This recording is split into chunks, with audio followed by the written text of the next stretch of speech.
Chapter 10:18. You think too highly of yourself. Would I not go to work just to avoid you? I'm someone who never asks for sick leave. Is there a need to do this? That's why I specifically asked the manager for your address and came over to take a look. Chen Beiqing didn't feel hurt by her direct retort. He smiled and raised a bowl of ginger soup he bought from outside. Drink some ginger soup if you have a cold. When I was in China, every time I had a bad cold, the auntie at home would force me to drink this. Although it tastes bad, it really has a good effect on colds. Feng Ling glanced at it and reached out to receive it. All right, thank you. I'll leave the ginger soup. You can go back. Chen Beiqing didn't dare to enter her place, but he still raised his eyebrows. What? Am I going to eat you or what? I can't beat you. A starving camel is still bigger than a horse. Even if I catch a cold, I still can't beat you. What are you afraid of? It's not that I'm afraid. I'm a coach, and you're a student. We still have to follow the etiquette, Feng Ling said calmly. Is there anything else? If there's nothing else, I'm closing. Chen Beiqing looked at her again. Have you eaten anything in the past 2 days?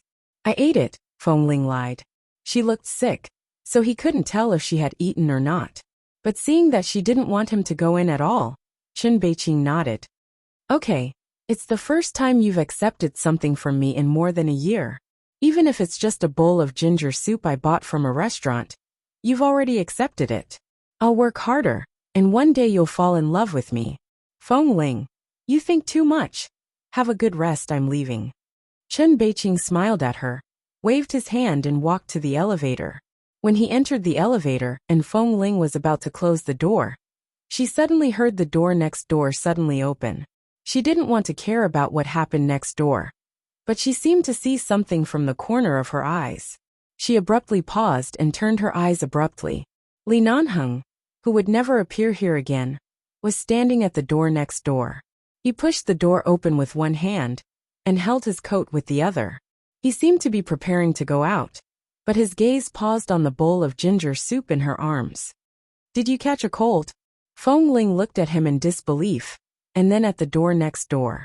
She recalled that day when he said that the next door was being renovated. There was really the sound of an electric drill drilling the wall. Feng Ling. Therefore, she had never seen what her next-door neighbor looked like. She only knew that she seemed to be a very old auntie. Could it be that in just a few days, the house had changed owners? Or did Li Nanheng rent this house? Otherwise, how could he appear next door? Moreover, it was clear that he had been staying here for the past 2 days. There was only a wall between his bedroom and hers. He had never left. He was the one who hired the renovation that day. Li Nanheng walked over, and Feng Ling abruptly returned to her senses. She looked straight at him. What are you doing here? What do you think I'm doing? I've been looking for someone for 2 years. I can't possibly let you disappear just like that. Li Nanheng raised his hand and took the ginger soup from her hands. Back then, I taught you the anti-investigation methods in the base. In the past 2 years, you've been using them against me. You're so good at using my spear to attack my shield. What else can I do other than guard the place closest to you? Feng Ling didn't know if it was because she had caught a cold, but her reaction was slightly slow. When she recovered from his words, the man had already entered the kitchen with the bowl of ginger soup. She rushed in, only to see that Li Nanheng had turned on the gas stove. This ginger soup isn't hot enough. Heat it up before drinking it. Why did you suddenly catch a cold? I didn't see you come out for 2 days. I thought you were on vacation. If I had known that you were sick, it wouldn't have been that brat's turn to deliver ginger soup to your doorstep. Hearing the uneasiness in the man's tone, Feng Ling suddenly realized that Li Nanheng seemed to have changed. However, she couldn't tell what had changed, nor did he seem to have changed. However, although he was domineering, he suddenly had a sense of propriety. He wouldn't force her to do anything when she didn't have any feelings for him, or even when he was already married. Or rather, he had something he was afraid of. Therefore, when it came to matters regarding her, he was no longer so straightforward. Instead, he treated her carefully, afraid that if he really ignited her fire, she would disappear completely. She couldn't describe what kind of feeling this was. In any case, looking at the man who was heating up the ginger soup for her, Feng Ling raised her hand to touch her forehead. She didn't want to speak. He had already moved next door. If she still said that she wanted to chase him away, it would be a joke. At most, they were only a few meters apart. He was still next door. Crazy. She really wanted to curse. However, right now, regardless of whether it was her strength or energy, she didn't have the strength to fight with this man. She simply didn't speak and sat on the sofa. She wrapped herself in the blanket and coughed a few times. A few minutes later, the man brought out the heated ginger soup and placed it on the coffee table in front of her. Drink it. Feng Ling coughed again and raised her eyes to look at him. The house next door, did you rent it or buy it? What's the difference? That's right. If he wanted to continue living here, whether it was renting or buying, he had his ways. After all, he was the young master of the Li family. Power and money were nothing to him. He was nothing like the ants in the world she had seen in the past 2 years. She raised the bowl to her mouth and the man reminded, "Be careful, it's hot." She paused and lowered her head to blow on the edge of the bowl. "The brat who brought you the ginger soup earlier, what's his relationship with you?" Li Nanheng stood opposite her and watched her holding the bowl and wrapped herself in the blanket. He asked with a heavy voice. As Feng Ling blew on the bowl, she lightly replied with a nasal voice, "He's my student." She didn't need to explain too much about herself. Since Li Nanheng had found her, he must have investigated the places she had worked in the past 2 years, the people she had interacted with, and everything that could be investigated. He must also be very clear about her current identity and job. Student? A male student who specially came to deliver ginger soup to you? The man's voice was low and cold. Feng Ling took a sip of the ginger soup and furrowed her brows. It was indeed very bad. It tasted extremely bad. It was hot and spicy, but it was undeniable that this thing could indeed make her body feel much warmer after 2 days of cold. I want to chat with more like-minded people about, young Master Mo, have you kissed enough? Talk about life. And find a confidant. Chapter 10:19. It doesn't matter who he is. After all, he's someone who cares about me. It doesn't seem like there's a need to be antagonized by anyone. Feng Ling's tone was direct. After taking another sip, she said, "Mr. Li, although I know my words may not have any effect, I advise you to take a clear look at yourself. Don't live next door to me anymore. Los Angeles is where you should go. This is Boston. Do I need you to tell me where I should go?" The man looked as if he knew what was going on. He didn't ask any more questions about the girl who gave him the ginger soup. However, his eyes were still filled with displeasure. He glanced at the time and picked up the keys she had left on the shoe rack in front of the door. "Why are you taking my key?" Feng Ling saw the man's movements. "You don't know how to go out and buy medicine when you're this sick? I'll go buy medicine for you. Then why did you take my keys? What if you pretend to be dead inside and refuse to open the door for me after I buy the medicine?" The man said matter-of-factly. Feng Ling looked at him coldly. "You know I don't want to see you, but you still insist on pestering me? How come I didn't know that apart from being shameless, Mr. Li is also as hard to get rid of as sticky candy? You finally admit that you dumped me." The man glanced back at her. Just as Feng Ling was about to flare up, he opened the door and walked out, closing the door. The door was shut without hesitation. Of course, because he had the key. However, when the door was closed, Feng Ling's expression was inexplicable. What was going on? In a relationship, shouldn't the first person to betray be the one who did the wrong thing? Why did Nanheng look as if she had dumped him? Feng Ling rolled her eyes at the door and raised the bowl in her hand to drink it up. In the end, she suddenly felt so hot and spicy that her whole body stiffened. She resisted the urge to spit it out and forced herself to swallow it. Half an hour later, the man opened the door as if he was opening his own house. Most of the apartment buildings near the Polytechnic University were slightly older. Some of them didn't have electronic room cards or fingerprint locks, so keys were needed. Hearing the movement of the keys in the man's hand, Feng Ling, who had finally finished the bowl of ginger soup, glanced at him and stood up to snatch the keys and the 2 boxes of medicine from his hand. "All right, I'll take my medicine before I sleep. You can go." Li Nanheng only raised his hand slightly, and her hand missed his. She failed to grab the keys and stumbled, and almost fell into his arms. Feng Ling hurriedly took a step back and raised her eyes to look at the thing in his hand. She pursed her lips and her eyes were slightly impatient, but she could not be bothered to argue with him. The more she argued with this kind of man, the more excited he would be. She turned and walked back without looking at him. She remembered that the reason she had caught a cold was because of the man's smell in the room, which made her unable to sleep well.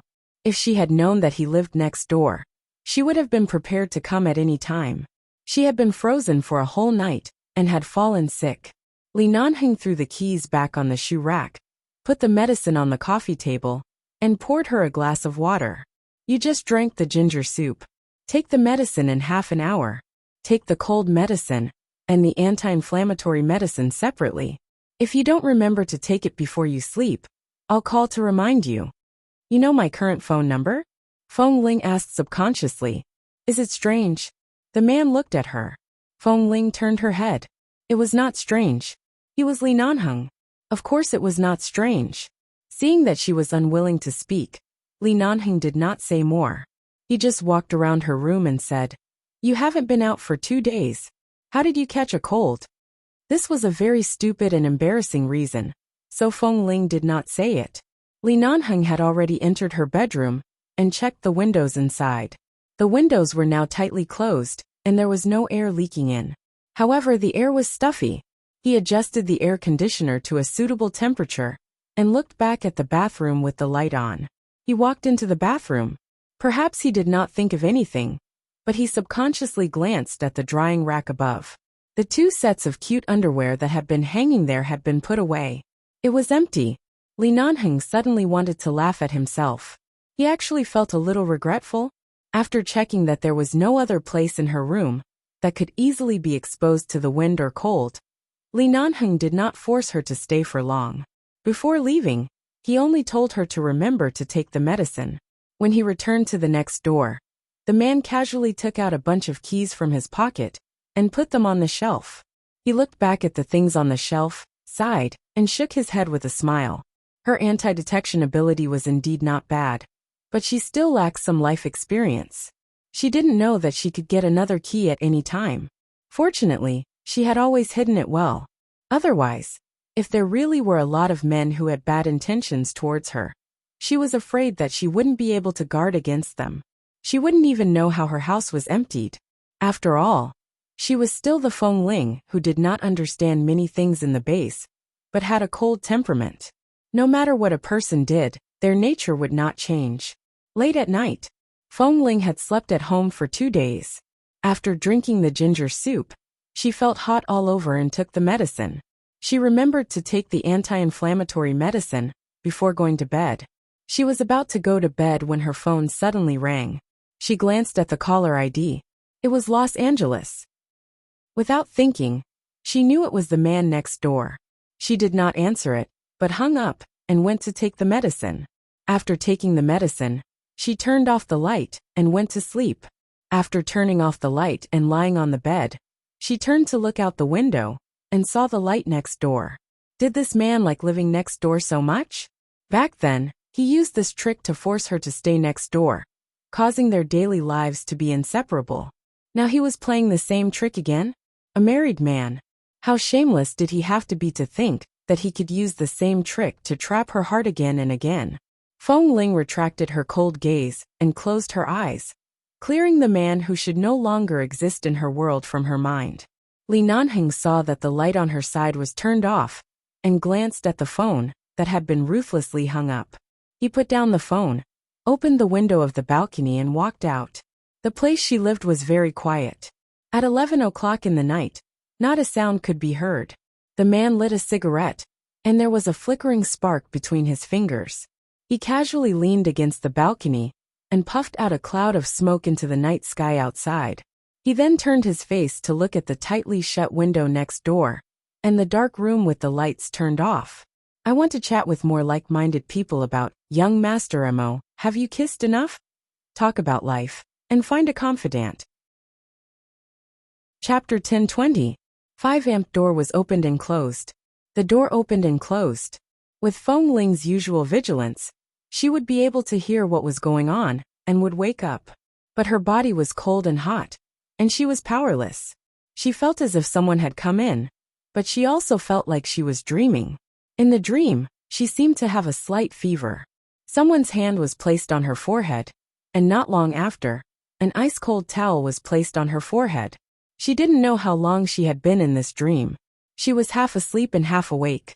When she finally woke up again, it was already 9:20 am. She had asked for 2 days off. She had taken the first 2 days off, but she couldn't do it today. She had to attend a class today, because several students who had just studied in the martial arts club for half a year were going to participate in a competition at school. School competitions paid more attention to specifications and forms, unlike real international competitions that required full strength. However, because they needed sufficient forms, they needed a qualified rehearsal and some forms and movements. She had to arrange them well today. Feng Ling sat up from the bed, took a look at the time, raised her hand to rub her still dizzy and swollen forehead, and got up to wash. When she saw the towel folded there in the bathroom, she was puzzled. She usually hung the towel there. Why was it folded here? She reached out to pick it up, and found that the towel was still a little wet. She suddenly thought of the dream last night. She had a fever, and someone came to take care of her. Was it Li Nanheng? Feng Ling turned and walked out of the bedroom. She walked around all the rooms in the small house, and didn't see anyone else. She remembered that he left before going to bed last night, and didn't come again. She had closed the door and he had returned the key. How could he come here? She put it here after taking a shower last night. But it couldn't be folded here, and it couldn't be dry now. She suddenly turned her eyes to the small balcony outside the window. The balcony on the 15th floor was different from the 2 adjacent balconies in 11 base. The width and distance between them couldn't be crossed easily. This was a matter of life and death. No matter what, Li Nanheng couldn't be so irrational. Then this towel, was it a dream or something? She didn't have much time to think. She quickly changed her clothes and went out. She hadn't recovered from the cold and couldn't drive. She didn't want to be a road killer, so she called a taxi and went to the martial arts club. Classes usually started at 10 a.m., but she was still 15 minutes late. Fortunately, she had called her boss and manager before 10 a.m. to say that she would be there soon. So the students were all waiting for her. After arriving, Feng Ling did not explain her illness. She changed into her usual clothes and entered the classroom. The students were very excited to see her, but they found that Coach Ling, who usually wouldn't sit down for a rest for several hours, had to drink some hot water every 10 minutes or so today, and she had to sit down for a while. Her voice was a little hoarse, and she didn't look very well. There seemed to be some sweat on her forehead. Coach Ling, are you still ill? Did you catch a cold that bad? A few students saw that she was in a bad state, and couldn't help but say a few words of concern. I'm fine. It's just a small cold. You guys continue to practice. Feng Ling stood up and walked over. Remember the posture of your hands and legs. Since you're all international students from China, and want to show Asian culture and Chinese martial arts in front of students from all over the world, you've just learned for half a year, so you don't need to learn anything too profound for the time being. Just remember to do every movement correctly, with the classical rhythm of the Chinese style. It will definitely be very shocking. Continue to practice. The time before 12 noon today is all yours. If you can't do it, continue in the afternoon. Practice until you pass. But you look very tired. I'm fine. I'll sit for a while when I'm too tired. Feng Ling walked to one of the male students and reached out to straighten his arm. Raise it, straighten it, and lay it flat. Raise it like this, right? Coach Ling, your hands are very hot. Do you have a fever? The male student looked at her worriedly. Looking at her from such a close distance, he could clearly see that her lips were pale, and her hands were indeed abnormally hot. Feng Ling withdrew her hand and did not say much. She just turned and walked back, saying as she walked, "Why are you all looking at me? Continue to practice." Seeing that she insisted, they had no choice but to continue practicing. Coach Ling's temper was not something they could handle. Although she was younger than them, her temper was not something they could handle, so they continued to practice. Just after an hour of Feng Ling's class, The door of the martial arts classroom was suddenly pushed open with great force. The head coach and the boss of the martial arts club outside were both shocked and obviously failed to stop him. Looking at the tall man who walked in quickly, they looked at Feng Ling, who was sitting in front of the classroom and drinking water with some embarrassment. Ling, this gentleman said he came to see you. We said you were in class, and it was not convenient for you to see him. But he was very angry and said that you haven't recovered and still have a fever. We actually failed to stop him. They said actually. Who would have thought that Feng Ling's martial arts skills were amazing? It was really a waste of a talent like her to be a coach in their martial arts club. But they didn't expect that this gentleman seemed to be even better than Feng Ling. The head coach originally wanted to stop him, but he was kicked away and almost lost his life. Men always showed their true abilities, especially those who had learned martial arts since childhood. When they saw someone who was more powerful than them, even if they were not convinced, even if they didn't know what was going on in front of them, they still had some instinctive respect in their hearts and were more curious about who this gentleman was. He didn't seem to show his strength, but he was actually so powerful. Feng Ling. Li Nanheng's voice was unusually anxious. Come out and go back with me. Go back. Feng Ling didn't feel that her name was called here. Anyway, it was the same way. She just had an extra surname. A surname that she didn't want to touch anymore. She didn't look up, just looked at the cup of hot water in front of her, as if it could bloom flowers, and took another sip of water. Come out with me first. Don't you know you have a fever? I know. I don't do anything here. At most, I just watch my students practice various movements here. I don't need to go on the field to perform. The fever won't kill me, so I don't need to continue to ask for leave. She put down the cup in her hand. I'm here to teach and work for others. Otherwise, the boss will give me so much money for nothing. There's no need to ask for leave all the time. Chapter 10:21. Feng Ling pulled out the chair next to her and sat on a slightly more comfortable chair. Boss, head coach, please send the irrelevant people out. Why are the others still in a daze? Continue practicing. Before he could finish his words, Zhang Xian grabbed his wrist. That person strode in from outside the door and grabbed her tightly, not backing down at all. Coach Ling, I have something to tell you. He didn't call her by her name again. Instead, he gave her respect and called her by her current title. He was so strong that she couldn't even pull her hand back. Can't you see that I'm in class? Mr. Li, are you always like this? Your matters are always the most important. You have to get what you want, and you have to get the feelings you want. If you want others to wait for you for 3 years, they have to wait for you. No matter how unwilling or wrong they are, they have to listen to your wishes first. Others have to surround you for everything. You're the young master of the Li family, and I'm an orphan with no parents and no one to rely on. So I have to be bullied by you inside and out. After I get out of the place that belongs to you, do I have to continue to be tortured by you? Li Nanheng paused and let go. When her black and white eyes were fixed on his, he saw the coldness and wariness in her eyes, as well as the red blood vessels that appeared due to the cold and fever that had yet to subside. Other than the time when he had forced her to point her gun at him, because he had kissed her forcefully and bullied her, she had never looked at him like this before. But it was this look that made Li Nanheng's heart, which had been in pain for 2 years, feel as if even the last drop of blood was about to be drained. The man wanted to say something, but he looked at her, who had been sitting on the chair coldly, and finally said, I'll wait for you outside. He turned around and walked out directly under the puzzled gazes of the martial arts club owner and the head coach. He even closed the door of the classroom. Under Feng Ling's cold instructions, the students who thought they were watching some love and hate drama hurriedly continued to practice, lest they provoke the cold-faced female coach, who seemed to be in a bad mood. However, they could not help but occasionally look in Feng Ling's direction. So her name is Feng Ling. Which 0 is still the number 0? Or which 0 is a bell or a dewy sense of inspiration? It doesn't seem to match her style. Under the curious gazes of a group of people, the cup in Feng Ling's hand suddenly spilled on the ground. The full cup of water fell by her feet and splashed the edge of her trousers, but clearly she did not notice it herself. She still sat there expressionlessly, and her eyes were also indifferent. What are you looking at? Feng Ling looked at them expressionlessly. A group of male students thought absent-mindedly. The water in the cup seemed to be very hot. Did she not feel hot at all?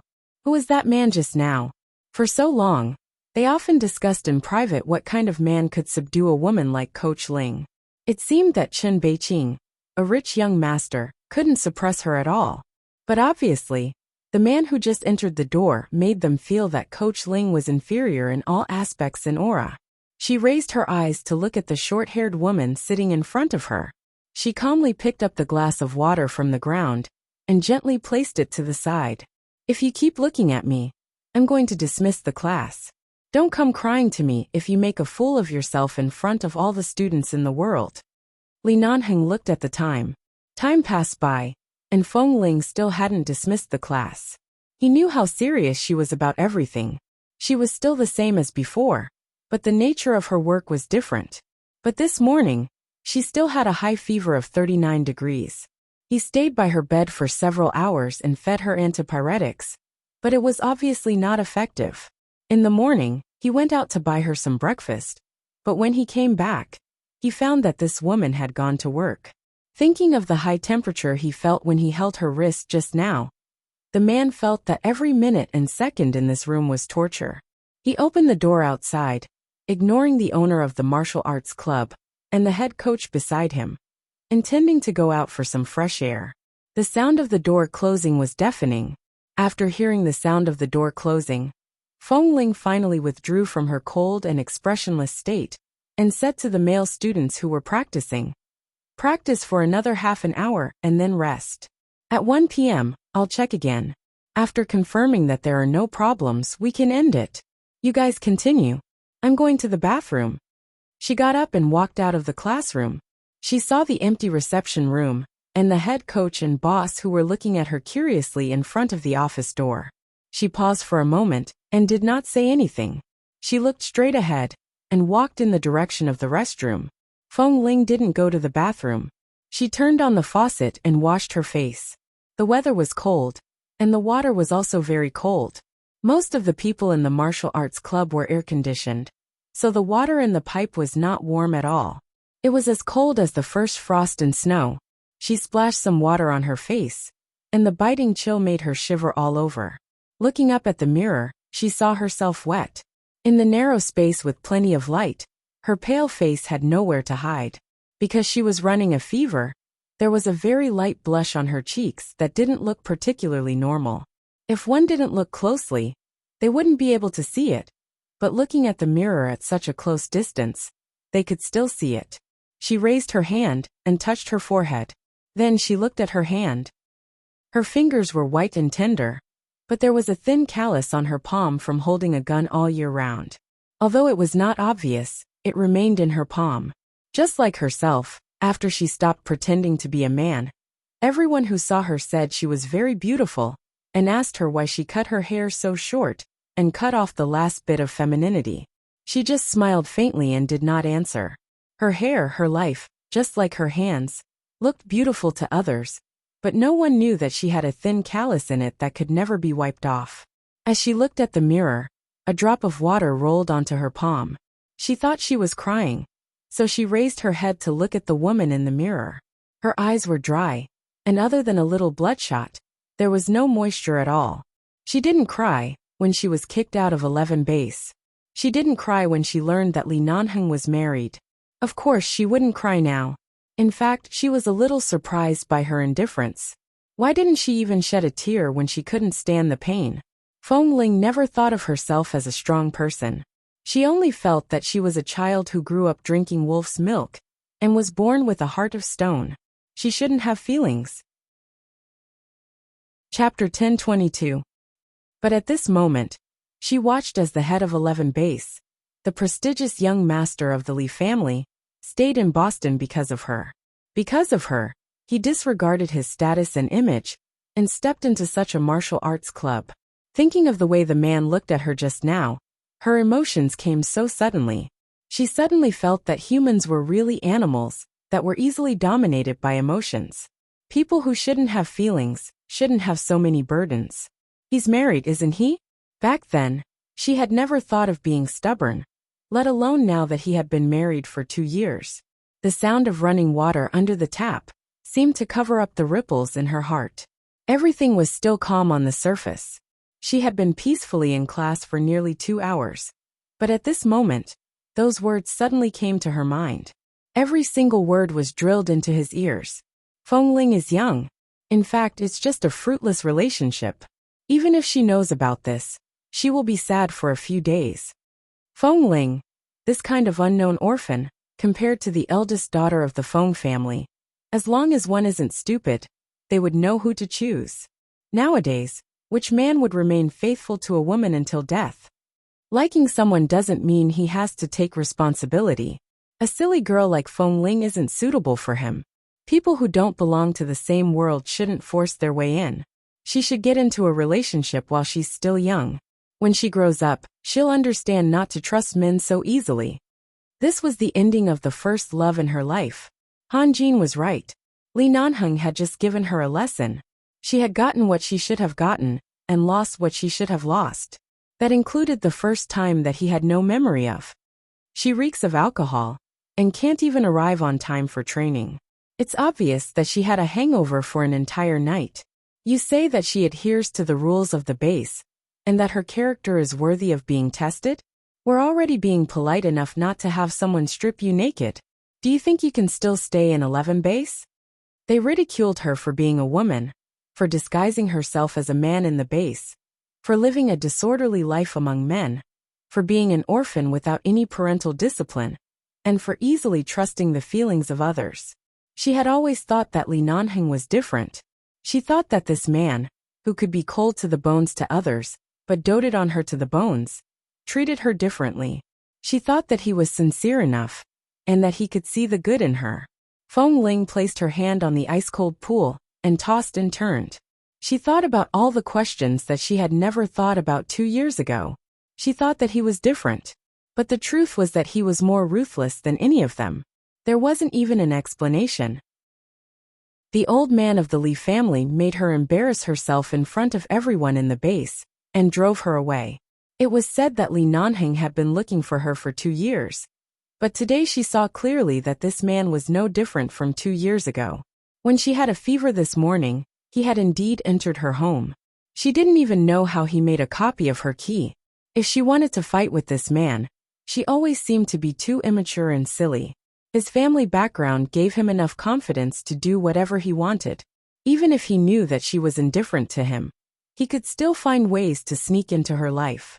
He was an arrogant man who trampled on her heart and her self-esteem. Whether it was to help her, protect her, or hurt her, he just treated her as an ant and easily wanted to control her heart and her life. It had been 2 years. She had long said goodbye to those past lives. She wanted to stay far away from him. The farther away from him, the better. Fengling held the cold pool with force, and her fingertips turned white. They were neither relatives nor friends. They just had a relationship that came and went like the wind. They had written a thick brush stroke in the past of their youth. What was there to affect their mood?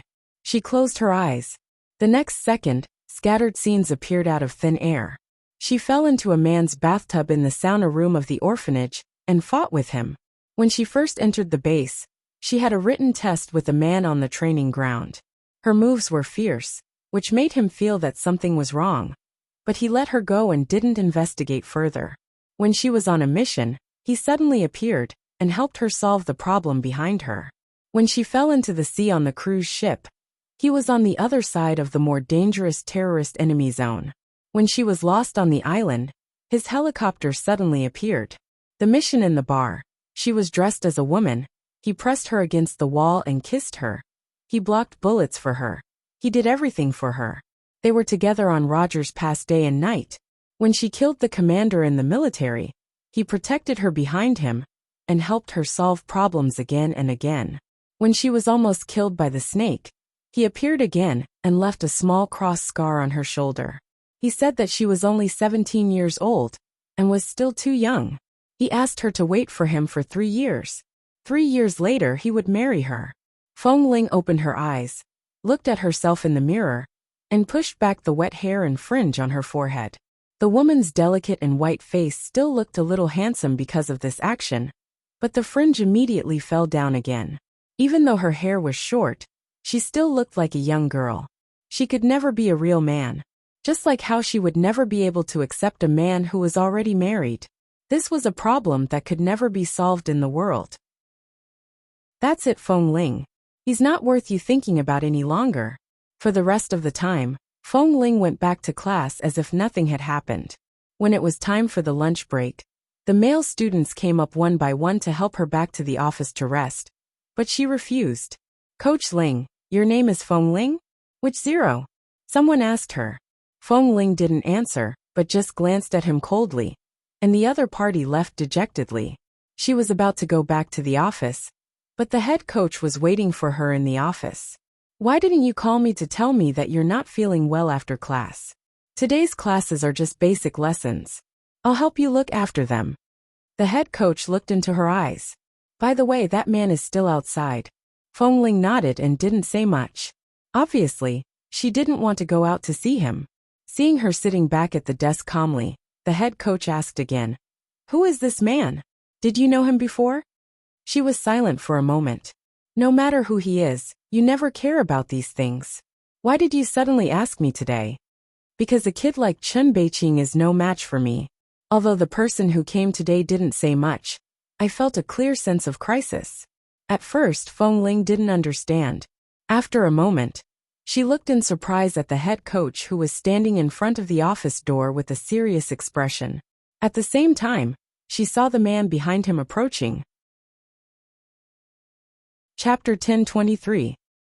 Seeing the man approaching, Feng Ling didn't speak anymore, but the head coach's words still startled her. For more than a year, the manager had been taking care of her like an elder.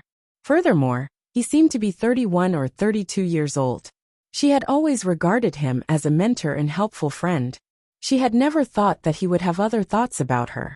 How could a woman like her, who didn't even have any femininity, be worthy of a man's love? Just her fists alone? The manager sensed the slightly cold gaze behind him. His gaze paused for a moment, before he abruptly turned to look at the tall man approaching from behind. Li Nanheng put one hand in his trouser pocket, and held a box of antipyretics that he had just bought from the pharmacy next to the martial arts club. He looked at him coldly, and stared straight into his eyes. If you can sense the crisis, it means that you are a smart person. Head coach, you can go back to work first. Feng Ling didn't want the past between her and Li Nanheng to affect others. Nor did she want those things to be heard by others. The head coach stood in front of the door without moving. Instead, he looked straight into Li Nanheng's eyes. At the same time, when Li Nanheng was about to enter the door, he suddenly raised his hand and blocked the man's footsteps with one arm. Li Nanheng didn't speak. He glanced at the arm in front of him, and then raised his eyebrows to look at him. He didn't speak and even suddenly smiled, but the smile didn't reach his eyes. Even Feng Ling, who was sitting behind the desk not far away, vaguely felt a sense of cold danger. Ling is a member of our martial arts club. No matter what your relationship with her is, if she doesn't want to see you and doesn't intend to have anything to do with you, everyone here has the responsibility and obligation to protect her. Sir, I think Ling obviously doesn't want to see you. The head coach also looked fearlessly at the man who was taller than him, a person who practiced martial arts all year round. His eyes were firm. Which eye of yours saw that she didn't want to see me? Li Nanheng was indifferent. Feng Ling originally wanted to say, I really don't want to see you. But at the same time, she felt that if she said this, the head coach would definitely be angry. So she did not speak, but just stood up and walked over. Just as she reached the door, the head coach suddenly turned around and stood in front of her, shielding her behind him as he said, It's okay, I'm here. Feng Ling looked at the tall man in front of her. When she met Li Nanheng's cold gaze, she suddenly glanced at the medicine in his hand. Li Nanheng didn't say much. He just looked at her and handed the medicine box to her.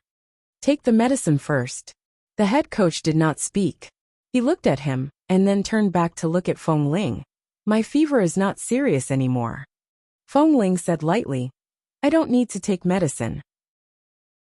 I've been drinking as much water as possible, so it won't be a big problem. Thank you for your concern, Mr. Lee. But your concern is really misplaced. You should be concerned about your wife, not me. Hearing this, the head coach didn't know Lee Nanheng's identity. Hearing this, his gaze instantly changed, and he stared coldly at the man in front of him. Married? Lee Nanheng completely ignored the person in front of him, and only looked at Feng Ling indifferently. I asked you to take the medicine. Are you reminding yourself or someone else? Feng Ling didn't want to talk to him anymore, so she simply took the medicine and said, Head coach, you go ahead. I'll talk to him alone. Thank you. The head coach was unhappy because this man was married, but hearing Feng Ling's cold and polite voice, he hesitated and simply gave Lee Nanheng a warning look. Regardless of whether Lee Nanheng paid attention to his gaze or not, he said in a low voice, I'm in the office next door. Call me anytime. Feng Ling didn't speak. When the head coach left, she raised her hand to Lee Nanheng. Give me the key. Lee Nanheng's cold brows moved. Because the man in the way had left, the coldness in his eyes dissipated a lot. He looked at her in front of the door. What key? Lee Nanheng, don't play dumb with me. When I was still sleeping in the early morning, did you enter my house again? When you took the key out last night, did you directly duplicate the key? Feng Ling looked at him coldly. Give me the key. He didn't expect that although this little woman didn't have much life experience, she was clearly not as easy to fool as before. After all, she had lived outside for 2 years. These 2 years were 2 years that he couldn't fully control and only belonged to her. Lee Nanheng smiled. But I made more than one copy. Can you be sure that if I give you a key now, I won't have a second copy in my hand? Feng Ling. Then give me both. What if I made 10 copies yesterday? Or more? Lee Nanheng, what do you want? Feng Ling suddenly put down her hand, her eyes impatient. It's not good for you to pester me like this. You're sick. You had a fever in the early morning. I went to take care of you. Is this pestering? I know you're seriously ill, but you still ran out to work. I told you to go back. Is this pestering? And the man took a step forward, stood in front of her, and looked down at her. If caring for you is pestering, then what about that thing just now? Who is the so-called student who sent you the ginger soup? I don't allow you to go to work when you're sick. Is this pestering? Feng Ling didn't want to argue with him. She just frowned and said, I have to work in the afternoon. I don't have the energy to talk nonsense with you here. I'm warning you. Bring me the keys before I go home tonight. Don't casually enter my house again. With that, Feng Ling took the medicine and turned away. She did not look at him again. She returned to the desk and said before sitting down, This martial arts club is my area. Please don't come here again, Mr. Lee. Lee Nanheng stood there without moving. Feng Ling sat behind the desk and looked up at him. Why aren't you leaving? Lee Nanheng was silent for a moment. He walked in, pulled out a chair in front of the desk and sat down. Seeing that he didn't speak, but just sat there, Feng Ling looked at him in confusion. I'm watching you take the medicine. The man glanced at the glass of water in front of her. Feng Ling was silent for a moment, opened the medicine box impatiently, took out 2 pills, and was about to swallow them when the man's voice came again. Don't you know how to take the medicine before taking it? Just 1 is enough. Feng Ling paused. She did not look at the man, but looked down at the instructions written on the medicine box. As he said, she only took 1 pill at a time. It was not good for the body if the medicine was too much. She pursed her lips, put a pill into her mouth, picked up the water, took 2 sips and put it down. All right, can I go? She looked at Lee Nanheng. Read the latest chapter of Love is Not Comparable to Your Claw Bookhouse for free. Chapter 1024. Lee Nanheng didn't move. He just crossed his straight, slender, and strong legs, casually leaned against the back of the chair behind him, and looked at her indifferently. How long have you been in this martial arts club? Feng Ling slowly drank the water in her hand and said disapprovingly, Haven't you already investigated? Is there anything else you don't know? Do you need to ask me? I really don't know how long you work here. The man didn't hide it. He was still calm under her half-mocking tone. 1.5 years. Feng Ling said indifferently, and took another sip of water. A year and a half? You have been working in such a small martial arts club for so long, which means that your words and your existence have a certain influence in this martial arts club. For example, if you want to recruit an intern coach or assistant, you should be able to decide by yourself, right? Feng Ling was surprised. She abruptly raised her eyes to look at the man sitting there with his legs crossed like a young master. What do you mean? I'm not in charge of 11 base recently. Feng is doing it for me. I'm basically semi-unemployed now. Li Nanheng raised his handsome eyebrows as he spoke. How about staying as your assistant? Coach Ling, please take me in. Feng Ling. No matter how high Feng Ling's guard was, she was still caught off guard by his words. 11 base was not under his management for the time being. He was half unemployed and wanted to be an assistant. Was he asking for shelter? His words seemed to contain several layers of meaning, but she didn't understand. For a moment, she held the cup of water and didn't say anything. She just looked at him strangely. Li Nanheng could tell at a glance that her inexperienced little head couldn't understand this. He put down his legs, sat on the chair, leaned close to her desk, put one hand on her desk, and raised his eyebrows at her. Isn't this place just teaching close-range combat? You learned all these things from me. I should be qualified to be an assistant coach, huh? Feng Ling still couldn't react. She stared at him for a long time, before putting down the cup with a cold expression. The cup made a crisp sound when it hit the table. This is not a place for you to mess around, Mr. Li. Please respect my work. I'm asking you to take me in. How is that disrespectful? Feng Ling frowned. You're the boss of 11 base. Why are you here as a coach? Li Nanheng smiled. You are an excellent sniper from 11 base, and the champion of the women's team in close combat. Why are you working as a coach here? I was desperate. I had to find a job that suited me. Do you think everyone is like you? Even if you don't have 11 base, you have the Li family behind you.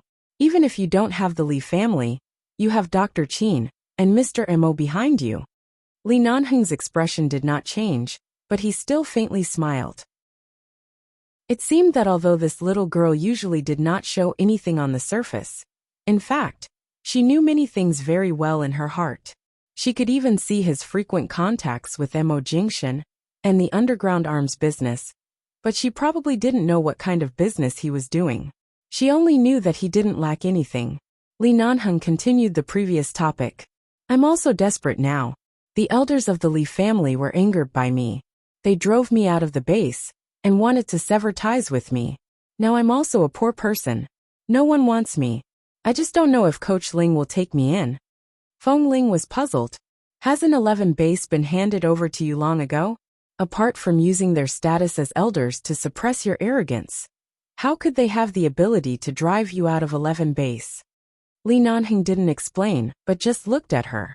Don't talk nonsense. We've known each other for so long. You and I don't talk nonsense. Just tell me, do you accept me or not? Feng Ling's eyes were not shaken at all. No. You're so busy every day. Don't you need an assistant or something? Yes. Feng Ling looked at him calmly. But what I need is an assistant, not you. I don't seem to meet the requirements. Why don't I meet the requirements? You don't meet any requirements. For example, which point? Feng Ling's patience was almost at the limit. Why didn't she find that Li Nanheng was such a troublemaker before? Knowing that it was impossible, he still came to challenge her bottom line? You don't meet any requirements at all. If I have to point out one point, all the staff of our martial arts club are unmarried. It's enough that you are married. Our boss said that people who are married and have families are not suitable for this kind of work that focuses on martial arts too frequently, because they can't work too hard. If they get hurt or suffer a little, they will be blamed by their families. They are too burdensome. Well, then I should be standing in the range of the standard. I'm not married to anyone. Li Nanheng looked straight at her. Feng Ling frowned, and her eyes suddenly became much colder. Li Nanheng, shameless as you are, it doesn't mean that you can lie to get in here. Even if you don't like Feng Mingzhu, she is still your wife. Don't you think it's shameless for you to ignore her existence and hook up with others? I'll say it for the last time. I didn't marry Feng Mingzhu. And I didn't marry anyone. I didn't marry anyone, understand? Li Nanheng's hand was still on the table in front of her, and he looked straight at her. Even if I die now, no so-called wife will come out to settle the score. Of course, if you are willing to become my wife and play the role of finding trouble for others for me, I will be very happy. Feng Ling coldly looked at him. You didn't marry anyone?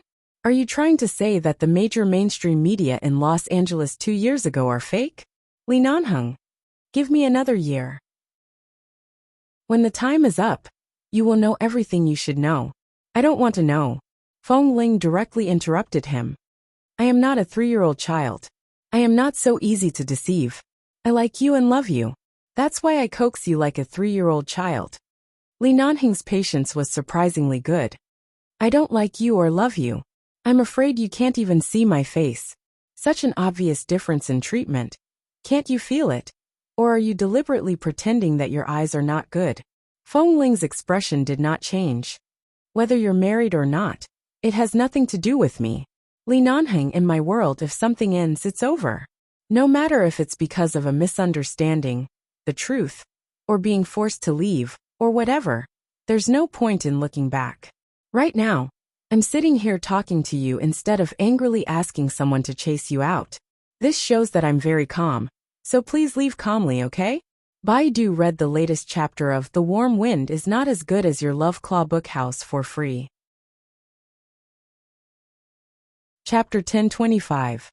Li Nanheng smiled faintly and said lightly, Isn't the reason why you didn't ask someone to drive me out because you were afraid that they would be hurt?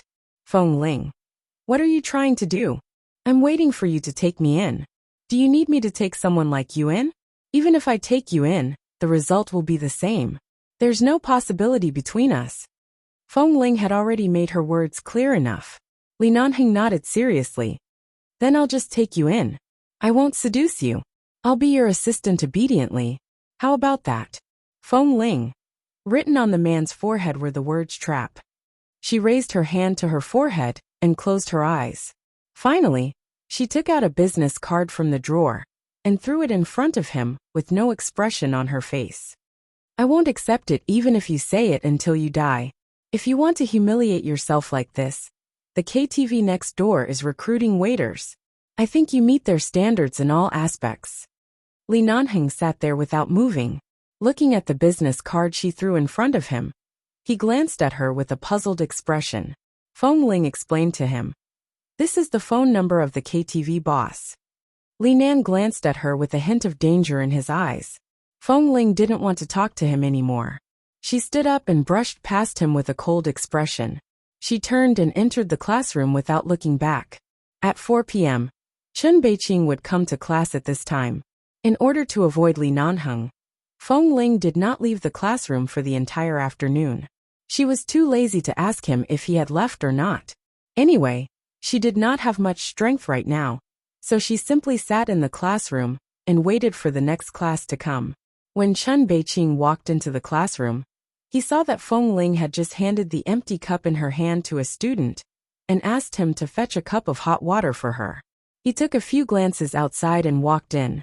You haven't recovered yet, and you're already coming to work? Feng Ling glanced at him and did not respond. When the student brought the cup back to her, she thanked him and put it aside. Chen Beiqing came over and was about to touch her forehead when she looked away and glanced at him. What are you doing? Chen Beiqing's hand paused in the air. Realizing that her cold and hard temper made her very resistant to being touched by him, he had to put down his hand. I want to see if you have a fever, because you look very pale.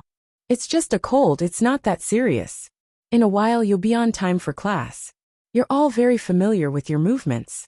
Just do as I say. Feng Ling said and glanced outside.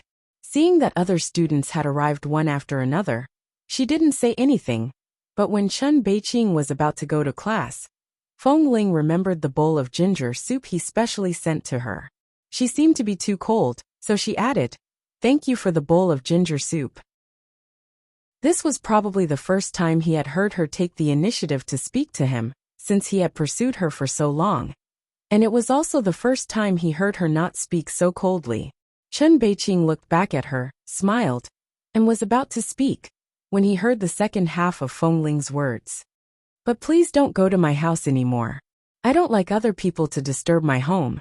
And I don't like strangers to touch my private life too closely. Chun Beiqing looked at her for a while and suddenly stood still. His hands hung by his sides.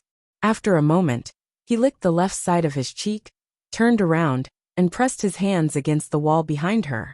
Feng Ling was still sitting there against the wall. She was caught off guard by his sudden action, and when she came to her senses, she had been trapped by Chun Beiqing, whom she had always regarded as a student. Her eyes paused and then turned cold. What are you doing? Class is about to begin. Don't be like this. What's wrong with me? I've pursued you for so long, but I haven't even received a smile from you. You caught a cold, and I wanted to go to your address and send you a bowl of ginger soup.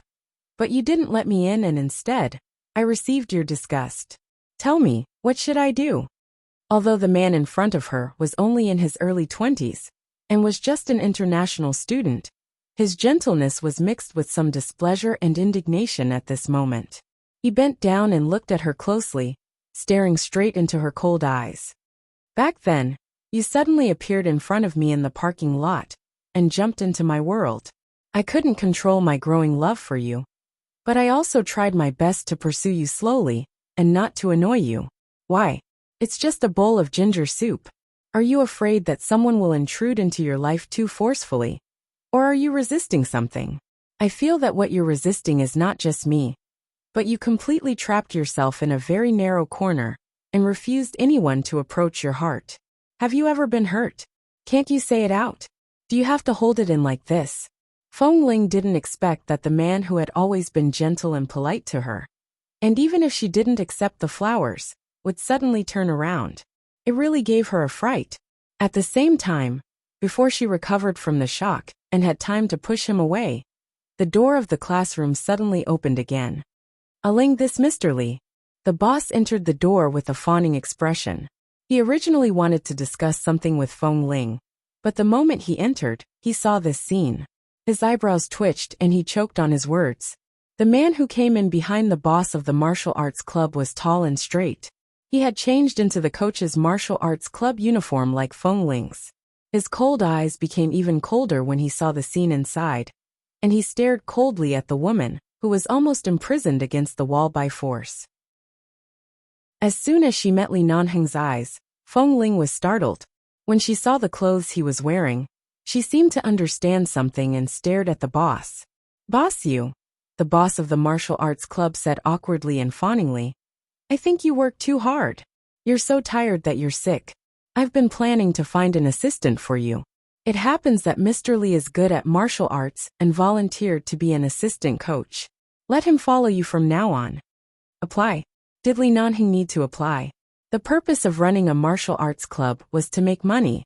She didn't know how much money Li Nanheng had spent to make the boss look so embarrassed. He knew that she would definitely not agree, but he still brought this bastard in. Feng Ling was about to speak with a cold face, when her chin was suddenly pinched by Chun Beiqing, and turned around. Read the latest chapter of Love Claw Book House Can't Match Your Warmth for free.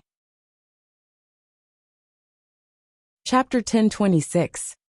She froze for a moment, then turned her gaze back to Chun Beiqing, who still hadn't let go of her. The air in front of the door almost froze at this moment. Speak. In the future, don't suddenly change the topic, or look at someone else when I'm talking to you. I'm not only your student here, but I'm also a man who likes you. Chun Beiqing looked at her seriously and said word by word. His words were clearly heard by her, as well as by the boss and the man behind him. The boss was dumbfounded. Student Chen, what are you doing? Coach Ling is like half a teacher to you. You. Chun Beiqing didn't even look back.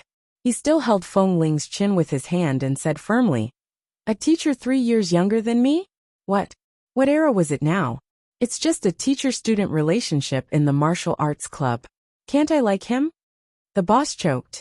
Of course, it was not that he couldn't like her, but everyone knew Coach Ling's temper. In order to keep Ling, no matter how difficult it was to deal with her, he, as the boss, would try his best to tolerate her. Now it was already very risky to bring Mr. Li in as an assistant, and she obviously didn't want to accept it. Now student Chen was putting himself at risk. If Ling couldn't accept it and resigned, then the martial arts club would suffer the biggest loss. The boss hesitated for a moment, seeing that Coach Ling was restrained by Chen Xiaobei against the wall, and that she seemed to be weak and uncomfortable. She couldn't get rid of Chen Xiaobei. Even her struggle was easily restrained by Chen Xiaobei. The boss couldn't stand it anymore. He was about to go over to help, but before he could, Chen Xiaobei had already walked over. "Let go of me first." Feng Ling glanced at the man who was approaching her coldly, and immediately frowned. She looked at Chen Beiqing, who seemed to want an explanation from her. "Let go of me, do you hear me? I've been very patient. It's been more than a year. What else do you want me to do?" Chen Beiqing looked down at her. Suddenly, he felt a weight on his shoulder, followed by a faint stabbing pain. He subconsciously turned his eyes to look at the tall man behind him. Before he could see the other person's face clearly, he felt the man's hand on his shoulder. It didn't seem to be doing much, but it was slowly pressing down, causing waves of pain and numbness to spread through his entire arm. When he saw the person behind him clearly, he only saw that there was no extra expression on the cold face. It seemed like the wind was blowing and the clouds were calm, but it made people feel an inexplicable chill down their spines. "She wants you to get lost. Don't you understand?" Li Nanheng held his shoulder and easily dragged him to the side. Chen Beiqing had only learned some simple self-defense skills in the martial arts club. In front of people like Li Nanheng, his kung fu was nothing, but at least he studied hard and had a good foundation. When he was thrown away, he didn't look too embarrassed. He just took 2 steps back and looked at Li Nanheng in surprise and coldly. "What are you doing?" Chen Beiqing's eyes, which had always been gentle, were filled with anger and determination because of his unhappiness just now, but because of Li Nanheng's push he became sober. Li Nanheng's expression remained unchanged. He glanced indifferently at Feng Ling, who was still sitting there with pale lips, and then shifted his indifferent gaze to the boy who was not afraid of death. His tone was low and cold, and he asked, "What are you doing?" "I'm talking to her. Didn't you see? I'm now the assistant of Coach Ling. She doesn't seem to be in good health, and can't stand anyone's rude attitude. Are you sure you were talking normally just now?" Li Nanheng looked at him coldly. If it weren't for the fact that this was Feng Ling's temporary home, this boy's hand that pinched her chin just now would have been crippled. "Assistant?" Chen Beiqing was so focused on Feng Ling that he didn't pay much attention to the introduction of the martial arts club boss just now. Now he noticed that there seemed to be something wrong. How could an assistant look more powerful than the boss? His expression did not change, but his eyes looked at Li Nanheng up and down. After thinking for a while, his eyes fell on Feng Ling again. Feng Ling sat there without moving. She really didn't have much strength right now.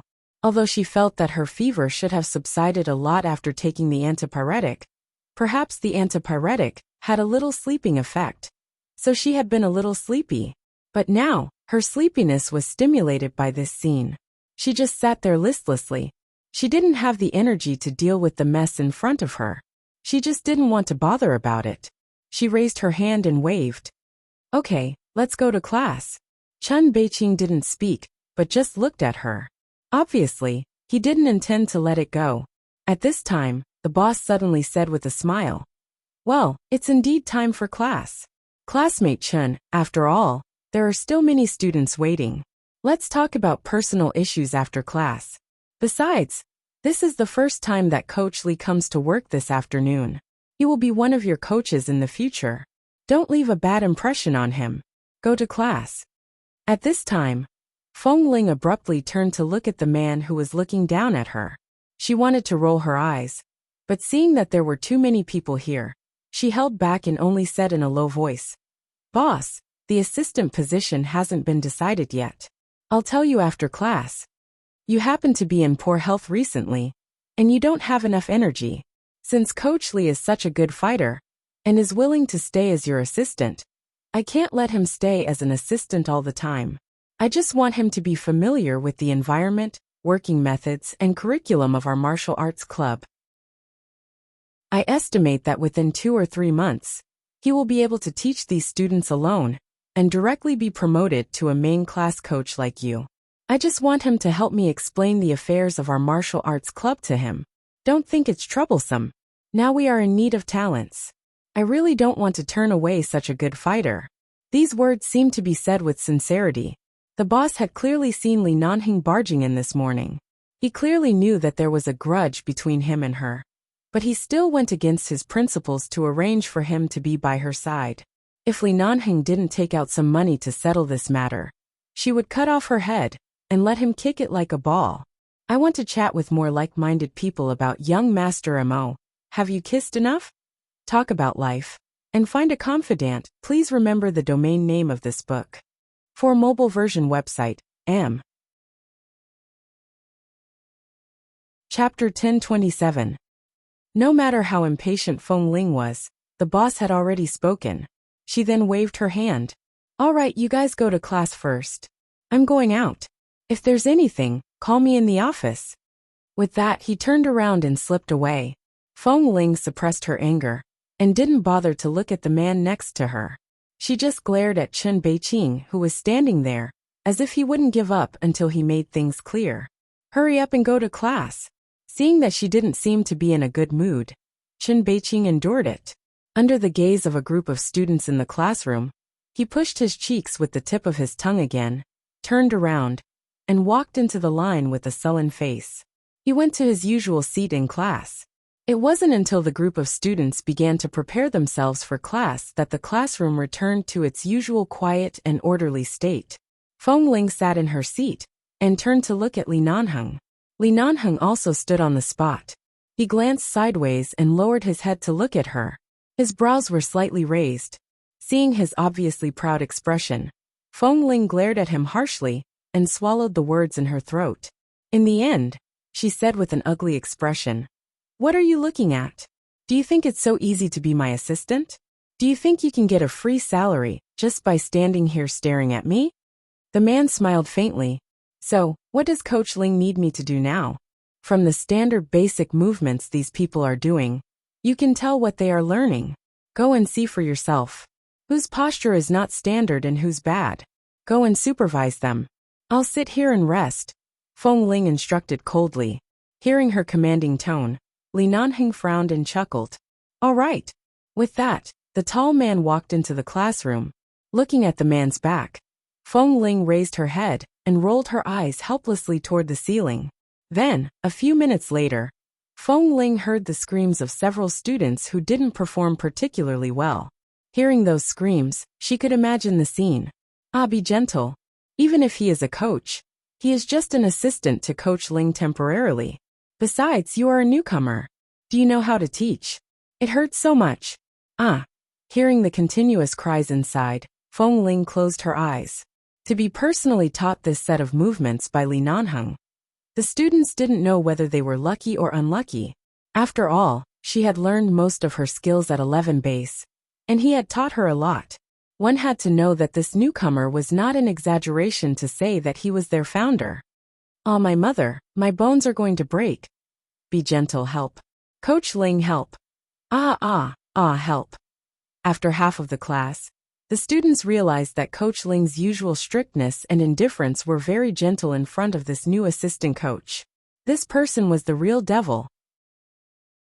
When Feng Ling felt a little better, she got up and entered, only to see that the group of students were doing push-ups on the ground, as if they were better off dead. They were doing the most basic balance training, which was the simplest single-body balance posture. Ordinary people would tremble all over if they couldn't even hold it for 30 seconds. Looking at the current state of the students, it had probably been more than 5 minutes. It was just like when Li Nanheng dragged her out to do devil training in the middle of the night. Especially Chen Beiqing, who had some doubts about Li Nanheng, because Li Nanheng had dragged him away just now. It was not that women were very sensitive, but men were also particularly sensitive to certain things. For example, the indifference and hostility of this new assistant coach to him was very obvious. Obviously, it was cruel for everyone to just hold the ground with their bare hands for 5 minutes. And some people couldn't hold it anymore, and had already fallen to the ground. And Chen Beiqing didn't just do the same. Li Nanheng stood half a meter away from him and kicked his leg. Straighten. Lengthen. Your knee is bent. I told you to straighten, can't you understand? Don't shake your hand. You're a big man, and you can't even hold the balance for 5 minutes? What kind of man are you? Chun Beiqing gritted his teeth secretly. He was about to lose his temper, but when he turned his eyes, he suddenly saw Feng Ling standing at the door. He immediately maintained the same steady posture and didn't say anything, but the sweat on his forehead revealed what he had been through. Li Nanheng, come out, Feng Ling said coldly. Li Nanheng looked back at her and said indifferently, Coach Ling, what can I do for you? Or are you not satisfied with my way of education? No, come out. Let's talk, Feng Ling said, and turned to walk to the bench outside the classroom. Li Nanheng didn't move. Out of the corner of his eye, he caught a glimpse of Chun Beiqing's movement. Seeing that Chun Beiqing's leg was about to relax, he suddenly raised his foot and kicked him hard in the leg. Chun Beiqing immediately staggered to the ground in pain, and then suddenly raised his head and glared at him. Your movement is not standard. Do it again. Li Nanheng glanced at him coldly and turned to leave. The people around them didn't say much until the tall figure had left. Only then did they all turn around and look at student Chun, who seemed to be especially targeted, with sympathetic eyes. Cough, well, Beiqing, are you okay? Chun Beiqing got up and looked down at his leg, which was almost broken by the kick just now, because everyone else was still doing it, and there were surveillance cameras in the classroom. If he stood here for too long, Coach Ling might say something when she checked the surveillance cameras in the classroom. So he bent down and continued to do it. But when he bent down and put his hands on the ground, he looked out, only to see that Li Nanheng had gone out, and he couldn't help cursing. Damn! As if feeling the hostile gaze behind him, Li Nanheng didn't stop. When he walked out of the classroom, he suddenly looked back and met Chun Beiqing's unhappy gaze. The two men just looked at each other silently. Chun Beiqing didn't avoid his gaze, nor did he make any unnecessary movements. He just looked at him directly. Li Nanheng put one hand in his trouser pocket and snorted coldly, but the smile didn't reach his eyes. He left. When he left the classroom, he saw Feng Ling standing a few meters away, waiting for him. It was just that he had a serious expression on his face, and it was obvious that he wasn't going to say anything nice. I want to chat with more like-minded people about, young Master Mo, have you kissed enough? Talk about life. And find a confidant. Please remember the domain name of this book. For mobile version website, am. Chapter 1028. Feng Ling looked up at him. Hearing that he came out, Feng Ling looked up at him. The man's eyes were so calm that it seemed that he was just working seriously and didn't have any other thoughts at all. She frowned and said, What do you want? I said this place is not suitable for you, and I don't intend to take you in. So you put your hands on my boss, right? Li Nanheng, you don't lack money. What you lack is time. Do you have to waste your time on me? Coach Ling, Li Nanheng said indifferently. Isn't it time for class? Are you sure you want to discuss these irrelevant things with me at this time? Feng Ling paused, and then glared at him fiercely. Don't call me Coach Ling. Then what should I call you? Li Nanheng smiled faintly. His voice was low and slightly hoarse, but also seemed to be inexplicably bewitching. Or should I call you boss instead? Feng Ling. She looked at him as if he was crazy. How do you feel? Do you have a headache? Li Nanheng changed the topic at the right time, when she was about to lose her temper. Feng Ling didn't look at his concerned eyes, turned her face away expressionlessly, took a step back, sat on the chair behind her, and said coldly, It's just a cold. I won't die. Then sit down and teach me today's class. The man said and turned to go back. Wait a minute. Feng Ling abruptly stopped him. I definitely won't let you stay. If you insist on teaching this class for me, then go ahead. Just treat it as you owe me. But let me warn you. They are all my students and have nothing to do with me. Don't vent your anger on anyone, because of your personal anger. Li Nanheng seemed not to hear her. He slowed down for a moment when she spoke, but only for a moment. Then he walked in without looking back. Feng Ling sat outside and raised her hand to rub her aching head. The boss must be crazy. How could he really take him in? For this group of students, this lesson couldn't be described with just the word deep water. But since they all came to the martial arts club to learn, of course, They were interested in this aspect and must have seen all kinds of relevant learning materials and videos. The new assistant coach's skills were obviously not simple, but they didn't know who he was. Although everyone thought he was too strict and ruthless, he did teach very well and to a high standard. Coach Ling was already the best fighter in the entire martial arts club and the best teacher. But the arrival of this new assistant manager, only then did they realize that there were still people who could be colder, stricter, and more terrifying than Coach Ling. They were also faster, better, and more powerless to resist. It was precisely because of Li Nanheng's ruthlessness that these students still secretly asked for Li Nanheng's phone number, hoping to build a good relationship with this new coach, so that they wouldn't be targeted like Chen Beiqing in class in the future. TSK.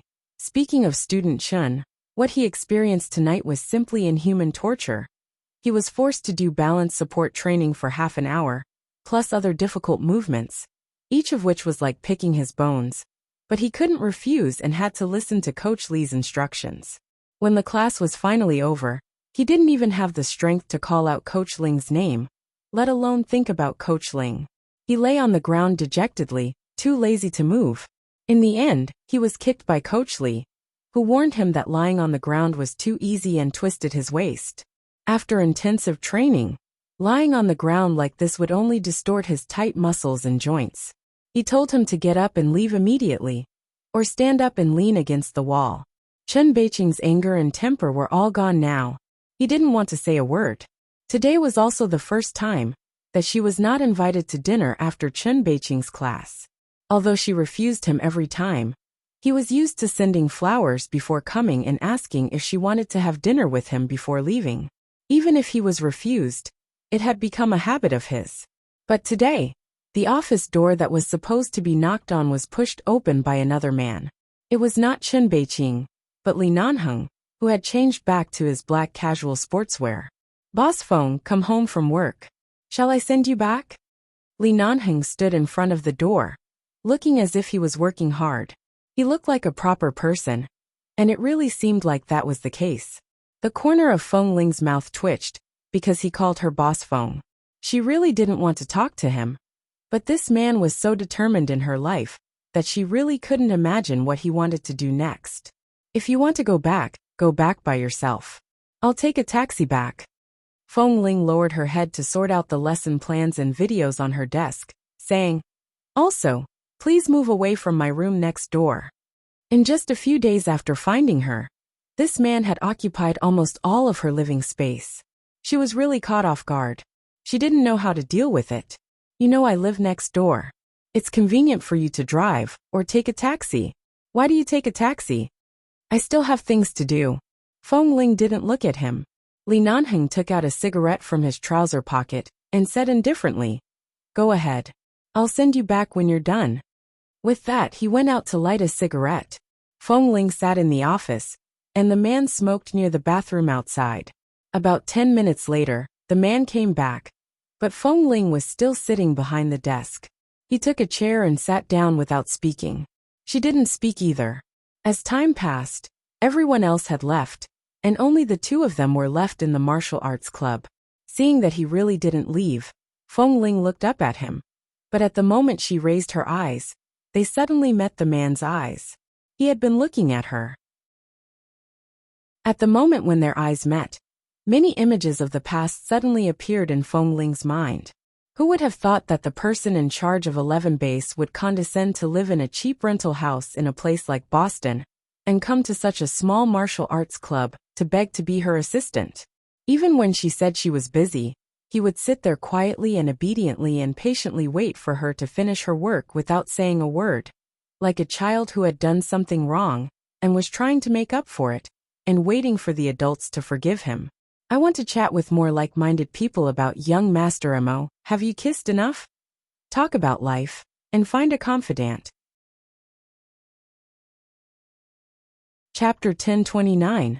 She held a pen in her hand, and when her fingers met the man's gaze, she tightened slightly, but only for a moment. She looked away, lowered her head, and continued to work. In the end, she couldn't delay any longer. Feng Ling put down the pen in her hand, and when she raised her eyes, she saw that the man was still looking at her. I'm done. The man's patience had been extended infinitely. He looked at her impatiently. I'll send you to the hospital. If we pass by the hospital, I'll send you to the hospital first. There's no need to go to the hospital. In the past, I went to the battlefield where the terrorists were, and I didn't die in the Snake Valley. It's just a cold. Feng Ling got up to pack her things. After she was almost done, she walked around the desk and walked out. Don't take a cold lightly. In recent years, there have been many classic medical cases. All kinds of diseases start from the symptoms of a cold, Li Nanheng said, glancing at the sky outside. Wear more clothes. Don't catch a cold again. Wasn't it all thanks to him that she had a cold and sweaty feeling before? They hadn't seen each other for 2 years. This man had only appeared for a few days, but he had turned the world that she thought was peaceful upside down. Feng Ling didn't speak. She picked up her bag, brushed past the man, and walked out without looking back. However, she had only taken a few steps when the tall, long-legged man took the bag in her hand. Her hand was empty. She turned her eyes abruptly, only to see that the man took her bag to the side of the car, opened the door, and threw the bag in. At the same time, he opened the door and motioned for her to get in. Seeing that she didn't move, Li Nanheng was still patient. Come here. Feng Ling didn't want to get in his car, but her bag and cell phone were there. She didn't drive here today, because she was not feeling well. Now she wanted to take a taxi back, but she didn't have any money. She couldn't go back empty-handed, and her key was also in her bag. She abruptly walked over, walked past the man, and reached out to pick up the bag thrown on the seat. However, the moment she picked it up and was about to turn away, the man behind her suddenly blocked her in front of the car door. Feng Ling abruptly turned around and almost bumped into his arms. She staggered back a step, and his dark gaze lowered his head to look at her indifferently. He placed his hands on both sides of the car door, trapping her between him and the car. Li Nanheng. Feng Ling's heart instantly jumped because of his sudden oppression. She raised her eyes and looked at him coldly. Get out of the way. Li Nanheng lowered his eyes to look at the woman, who was as cold as ever, and did not let go. He raised his hand and gently pinched her chin. His warm fingertips gently rubbed her chin, and he narrowed his eyes coldly. It was indeed a wise move to allow you to disguise as a man and mingle with me. Now your hair is still ridiculously short, but you don't lack pursuers at all. A coach, a student, and this is just a martial arts club. If one day you are discovered by more people, I may not be able to squeeze in even if I want to snatch you. Feng Ling raised her hand to slap his hand away, but the moment she slapped his wrist, the man let go of her chin and held her hand at the same time, pulling her into his arms. Feng Ling lost her balance and was caught unprepared. The moment she fell into his arms, she frowned and looked at the man in front of her unhappily. I told you to let go. Looking at her eyes, Li Nanheng's expression was cold, and he said word by word. Feng Ling, I'll say it again. I'm not married, and I'm not married to anyone.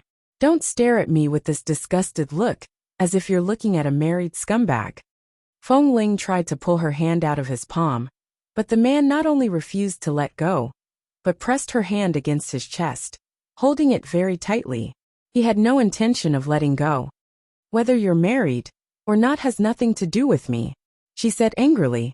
Let go. Nothing to do with you. Seeing that she didn't seem to care, Li Nanheng's eyes were filled with anger. Since you don't care, why didn't you think of looking for me when you were driven out of the base? Why did you use such a meticulous anti-reconnaissance method to avoid everyone's sight? 2 years. I've been looking for you for 2 whole years. Even if you can't see my sincerity now, and you can't forgive me immediately, at least don't look at me like you're looking at a disgusting person. My heart is used to love you, not to be disgusted by you, understand? Feng Ling couldn't break free from his hand, so she simply raised her other hand and slapped him hard. Are you done or not? Don't talk to me about love or not. I've never thought about these questions. You led me astray in love. Now I'm just trying to find the right direction in life. Don't think that your charm is so boundless that women will be subdued by you as soon as you appear. Let me tell you, it's useless for me. I just want to live alone peacefully now. I don't have a big goal, and you are not my goal in life. If possible, I can give you the gift you gave to Chen Beiqing today. I want you to stay away from me. Her gaze was too firm. Her eyes were filled with strong rejection and rejection towards him. It was as if the fact that he was already married, regardless of whether it was true or not, there was already a layer of frost in her heart. It was as if no one could easily break through her heart that was made of ice. Li Nanheng was silent for a moment, and then let go of her hand. Get in the car first. I'll send you back. I won't get in your car. Feng Ling took advantage of the moment. He let go of her hand and pushed him. Don't make trouble. You're still sick. The man didn't speak anymore, and gestured for her to get in the car with his eyes. Otherwise, he had no intention of letting her go, let alone let her go far away by herself. Feng Ling frowned. I'll only send you back. I won't enter your house. Then I don't need you to send me back. Don't talk nonsense. Li Nanheng's patience finally reached its limit. He looked at her coldly. Get in the car. The two of them stared at each other coldly for a long time. In the end, Feng Ling didn't want to face him like this anymore. She suddenly pushed him away by an arm's length, turned around and entered the car. She slammed the door shut, blocking the man's gaze and the strong familiar scent on him when he was so close to her. Chapter 10:30. On the way back, Li Nanheng didn't say anything. He let her sit in the back and rest with her eyes closed. After sending her home, he watched her enter the house and slam the door, but he didn't intend to come in. After closing the door, Feng Ling locked the door from the inside and buckled the hidden lock inside the door. After making sure that even if he had the key, he couldn't open the last hidden lock outside, she turned back to the bedroom. She took the time to take the thermometer to take her temperature. Although she had taken medicine during the day, it was still more than 38 degrees. No wonder she had been feeling uncomfortable. She went to take a shower. After drying her hair, she inadvertently glanced outside. The light next door had never been turned on. Feng Ling withdrew her gaze and turned to boil water for herself. It had nothing to do with her whether the light was on or not. The next morning, after getting up, she really didn't have the strength to go for a morning run today, nor did she want to make food. She sat on the sofa and closed her eyes for another hour. When it was almost time for work, she got up and was about to go out, when she suddenly heard the sound of a message coming in. She picked up the phone and saw a message from Li Nanheng. Eat less bread, salad, and jam during your illness. I bought you Chinese breakfast porridge. She pushed the door open and went out. Sure enough, on the small shelf outside the door, there was breakfast. Several round boxes were neatly placed in a plastic bag. She suddenly remembered that when she was at 11 base, Xiao Su once said, Boss Li was a typical arrogant person. Nothing could easily enter his eyes. There were really few people who could be treated and cherished by him so patiently and carefully. Even if they could get a little care and protection from him, they definitely stood at the top of his heart. Feng Ling glanced at those things but didn't take them. She closed the door, picked up her coat, put on her shoes and pushed the door out. She didn't even take a look at the breakfast. She passed by, pressed the elevator and went to work. She arrived at the martial arts club 40 minutes earlier than usual. Seeing that she was early, the head coach asked her if she had had breakfast. When he learned that she hadn't eaten yet, he went to buy her some hot milk and some breakfast biscuits to fill her stomach. At 10 o'clock, Feng Ling was sitting behind her desk eating breakfast biscuits. At this time, the office door was pushed open, and her new assistant Li Nanheng came to report on time. He glanced at the food she was eating and asked without batting an eyelid, "What time does class start?" Feng Ling glanced at him. She didn't expect him to actually plan to work here. She glanced at the time, picked up another biscuit, and said coldly, "Right away." However, when he was about to change his clothes, he glanced at the breakfast biscuits on her table out of the corner of his eye. At the same time, he saw a bag of the same biscuits on the head coach's desk next door. His eyes turned cold and he turned to leave. In the past 10 days, Li Nanheng was taken in by the boss of the martial arts club. The one who suffered the most was Chen Beiqing, who was tortured every time he came to class. In particular, Chen Beiqing habitually asked someone to send flowers to Feng Ling before class. Previously, the flowers were picked up by the cleaning auntie and placed in the vase as decorations. Now he couldn't even enter the martial arts club. Except for Feng Ling and the head coach, all the staff in the martial arts club said in unison that the weather had been cold recently. Their noses were uncomfortable, and they couldn't stand the smell of flowers or pollen, especially roses. In the past 10 days, Feng Ling saw the warm breakfast outside the door every morning and walked by expressionlessly as usual. She didn't eat a bite, but she still saw the breakfast outside the door on time every morning. Every night, in order not to be forced into the car again, she drove to and from work by herself. Li Nanheng had been following her, not too close nor too far, but he didn't say anything. When she went home, the man was also not too far away from her, as if they were really colleagues on the way home. But when she walked out of the elevator, he didn't say anything. She went home, but he watched her outside, didn't come in and didn't speak.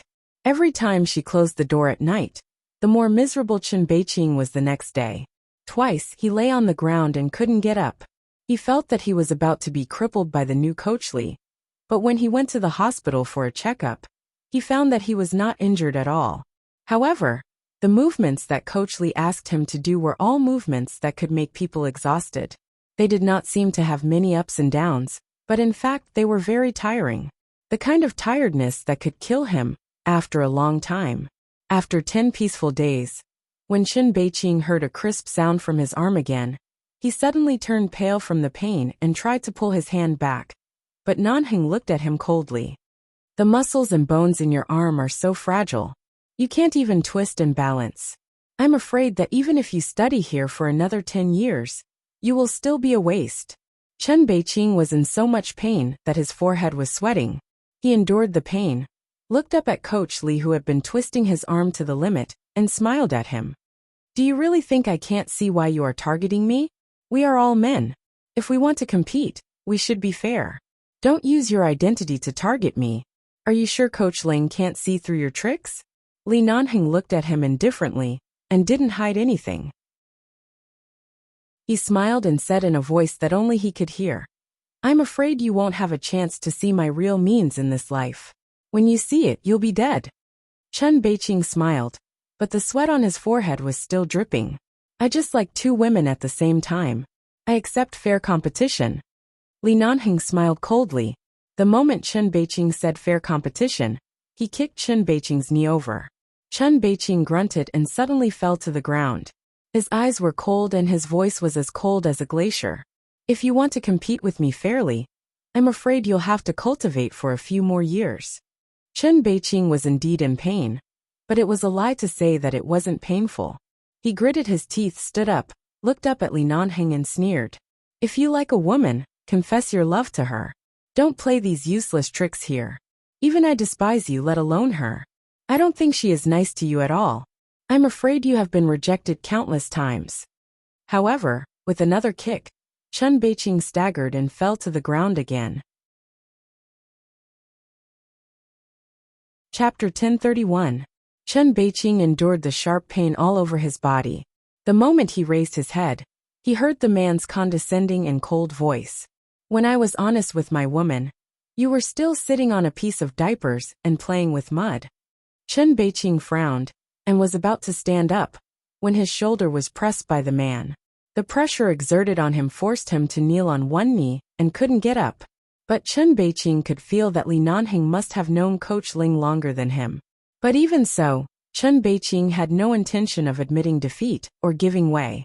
Even though he was pressed to the ground by his shoulder, and sweat was dripping down his forehead, he still sneered. You were chasing her when I was still wearing a diaper. It seems that you haven't won her heart for a long time. You are really a senior. You must have more experience of failure than a newbie like me. Seniorly, please remind me what she hates most about you. The pressure on his shoulder increased again, making Chen Beiqing suspect that his shoulder would be crushed by the man in the next moment. You're courting death, Li Nanheng. At this time, the door of the classroom was opened and Feng Ling walked in. Seeing this scene, she was not surprised at all. She looked at Chen Beiqing, who was still unwilling to admit defeat, even though he was pressed to the ground, and then turned her eyes to the other man. "What are you doing?" Li Nanheng expressionlessly moved his hand away from Chen Beiqing's body, clapped his hands casually, and glanced at her with a faint smile. Nothing. He was trying to cover it up, but his attitude was so perfunctory. It was clear that he didn't like Chen Beiqing. Feng Ling didn't bother to meddle in their business these days.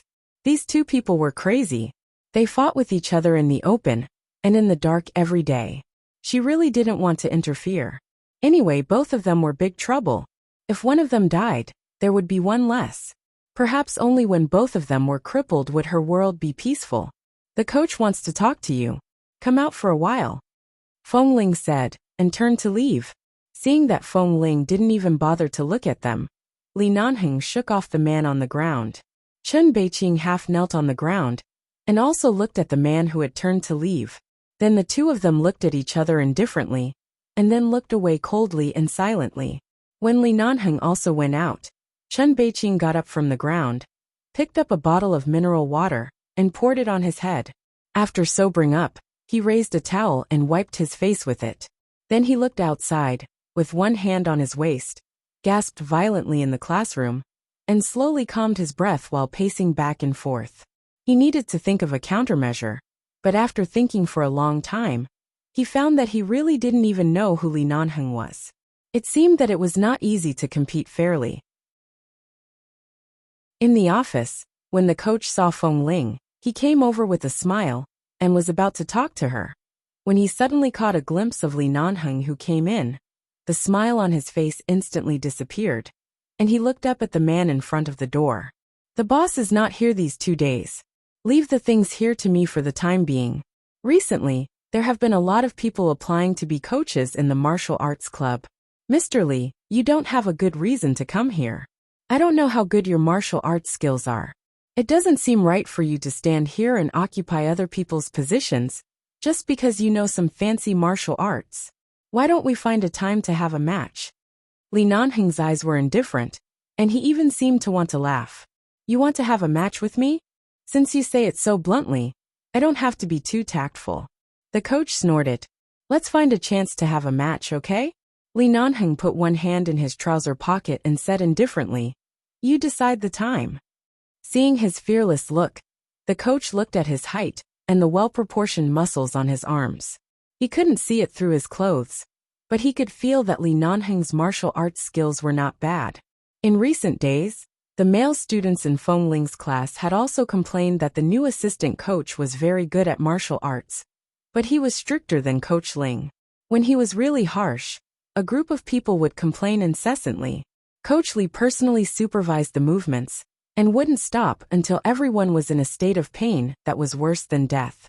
At this time, the coach suddenly smiled and walked up to him. "Your clothes fit you very well. I just don't know when you really practice." As he said this, he reached out to hold Li Nanheng's wrist through his sleeves. However, before he could exert any strength, Li Nanheng suddenly avoided the force between his fingers. At the same time, he suddenly grabbed his wrist. Even though it seemed that Li Nanheng only grabbed his wrist back, in fact, a sharp pain came from his wrist. At the same time, the head coach looked at him again, and saw the obvious warning in Li Nanheng's eyes. The head coach did not speak. He only looked at Li Nanheng's hand that was able to dodge his hand so quickly, and without leaving a trace, and even easily catch him. Although it was just a small handshake, it was obvious that this Li Nanheng was not simple. His martial arts skills and reaction speed were much better than he had imagined. Although he was a head coach here, in terms of martial arts skills, he was probably much weaker than him. Just like this, the two of them held hands with very calm smiles on their faces, but they had already secretly competed with each other. When the head coach pulled his hand out of his palm, and quietly put his pale, bloodless hand behind his back, Li Nanheng looked at him calmly. "Head coach, do you have something to say?" The head coach didn't speak for a while, and just looked at Li Nanheng. The two men looked at each other in silence. Although it was not as fierce as when Chen Beiqing was around, this silent confrontation made Feng Ling feel an inexplicable chill on her back. The two of them wouldn't really fight because of her, would they? Because of her? It shouldn't be. Just when Feng Ling felt that she was thinking too much, and that it was impossible for them to fight, the pain in the head coach's hand had recovered a lot. He casually put his hand by his side, and didn't touch Li Nanheng again. He just said, "Tonight, the stadium of the opposite Polytechnic University is open to the public every week. Why don't we go there to have a friendly match? It won't involve any interests. How about it?" Feng Ling. Li Nanheng smiled coldly. "Up to you. I'll accompany you." Feng Ling. Chapter 1032. In the evening, while Li Nanheng was still supervising the movements of the students, Feng Ling walked out of the classroom and went straight to the head coach. "Head coach, don't go to the stadium at night," Feng Ling said. The head coach's class today had already ended. He had changed his clothes and was waiting for them to go to the stadium together. Hearing her words, he looked up at her. "Why? Are you afraid that I can't beat him?" "No, I just don't think there's a need to fight. It's meaningless. Do you understand what I mean?" The head coach stood by the table and watched her for a while before saying, "You mean that no matter whether I can beat him or not, you won't have any feelings for me, just like how you treated Chen Beiqing. Just because we are colleagues, you have been very polite to me. But if I accidentally expose my feelings for you and fight with Li Nanheng, will you be very upset that you are involved in such a matter?" Feng Ling. "Since you know that, why do you still fight?" The head coach smiled. "Ling, you don't understand a man's mentality. If I lose, I lose. If I win, I win. No matter what, it's fine. But since I like the same person, I should solve it in a man's way. Even if I know I can't beat him, at least I tried." Feng Ling really couldn't understand. Also, the head coach raised his eyebrows. "Many of your martial arts skills seem to be similar to his. Although Li Nanheng has only been helping you teach those students recently, and hasn't fought much, I can tell from some clues in his movements and fighting habits. Did he teach you all your skills?" Only someone who had a good foundation in martial arts, and could carefully study and see through other people's martial arts skills, could see all this from such small clues. Although the head coach might not be able to beat Li Nanheng, after all, he had been in this industry for so many years. He could remember any random movement of others. So although he didn't say anything about Li Nanheng being taken in these days, it was clear that nothing could be hidden from his eyes. "I have a friend who works in the Los Angeles Police Department. He told me about 11 Base. That day, I felt that I had seen Li Nanheng's name somewhere before, so I searched it with the search terms in Los Angeles. Although I couldn't find much information about the Li family on the internet, and most of the information about 11 Base was confidential, I still saw Li Nanheng's name in the legal database of 11 Base." The head coach stared at Feng Ling's calm face as he spoke. "If he is the person in charge of 11 Base, then who are you? Previously, I always saw that your skills were not bad, and you were so young, so I was very curious about what kind of experience you had. Now I can't help but wonder, are you a member of 11 Base?" Yes. In the face of such conclusive evidence, Feng Ling really had nothing to hide. After all, even if she lied and said no, he knew she was lying. Therefore, it was better to be calm. 11 Base actually accepts women? If 11 Base was willing to accept women, I wouldn't have come to Boston right now. Feng Ling didn't explain too much. After saying this, she thought for a moment and said, "Those are all in the past. I don't want to mention it again. But since you've guessed his identity, don't fight." The head coach only smiled, glanced at the classroom not far away, and then looked at the time on his wrist. "I'll wait for him." Feng Ling frowned. "You still want to fight? Why not?" The head coach raised his brows. Feng Ling. At night. In the gymnasium of the Polytechnic University. In Feng Ling's eyes, the fight between the two men was too childish and strange. She really couldn't figure it out. Both of them were grown men in their 20s. Li Nanheng usually disdained to fight with others, and the head coach was usually the steady type. But they actually hit it off, and ran over to fight as soon as they said they were going to fight. She couldn't be bothered to go to the stadium, and directly drove home. After entering the house, she directly locked the door, too lazy to pay attention to the two lunatics. In the stadium, the two men didn't fight for long. The head coach knew he couldn't win and kept defending. Li Nanheng could also see that the other party was also testing him, so his attacks were very perfunctory. In the end, after spending more than an hour, there was no result. The two tall and long-legged men finally couldn't be bothered to fight anymore. They both lay on the ground of the stadium panting. They didn't continue fighting, nor did they speak. They just lay there, watching the lights above the stadium. It's really my honor to be able to compete with the boss of 11 base here. The head coach looked at the lights above and said while panting, I thought you wanted to directly come here to cripple me. I didn't expect you to be letting me win. Li Nanheng also only panted a few times. He lay there and snorted disapprovingly. You really know quite a lot. I also just learned that you are the boss of 11 base. At first, I was indeed shocked, but thinking about Ling's skills, I was already amazed. Your appearance and your identity as the boss of 11 base only made me finally understand where she learned her skills from. As expected of the famous 11 base, even a little girl can learn such good skills. If I wanted to go because of the fame, I wonder if they would still accept me at my age? The head coach said while smiling. Li Nanheng didn't answer, but just looked at the lights above indifferently. There was a moment of silence.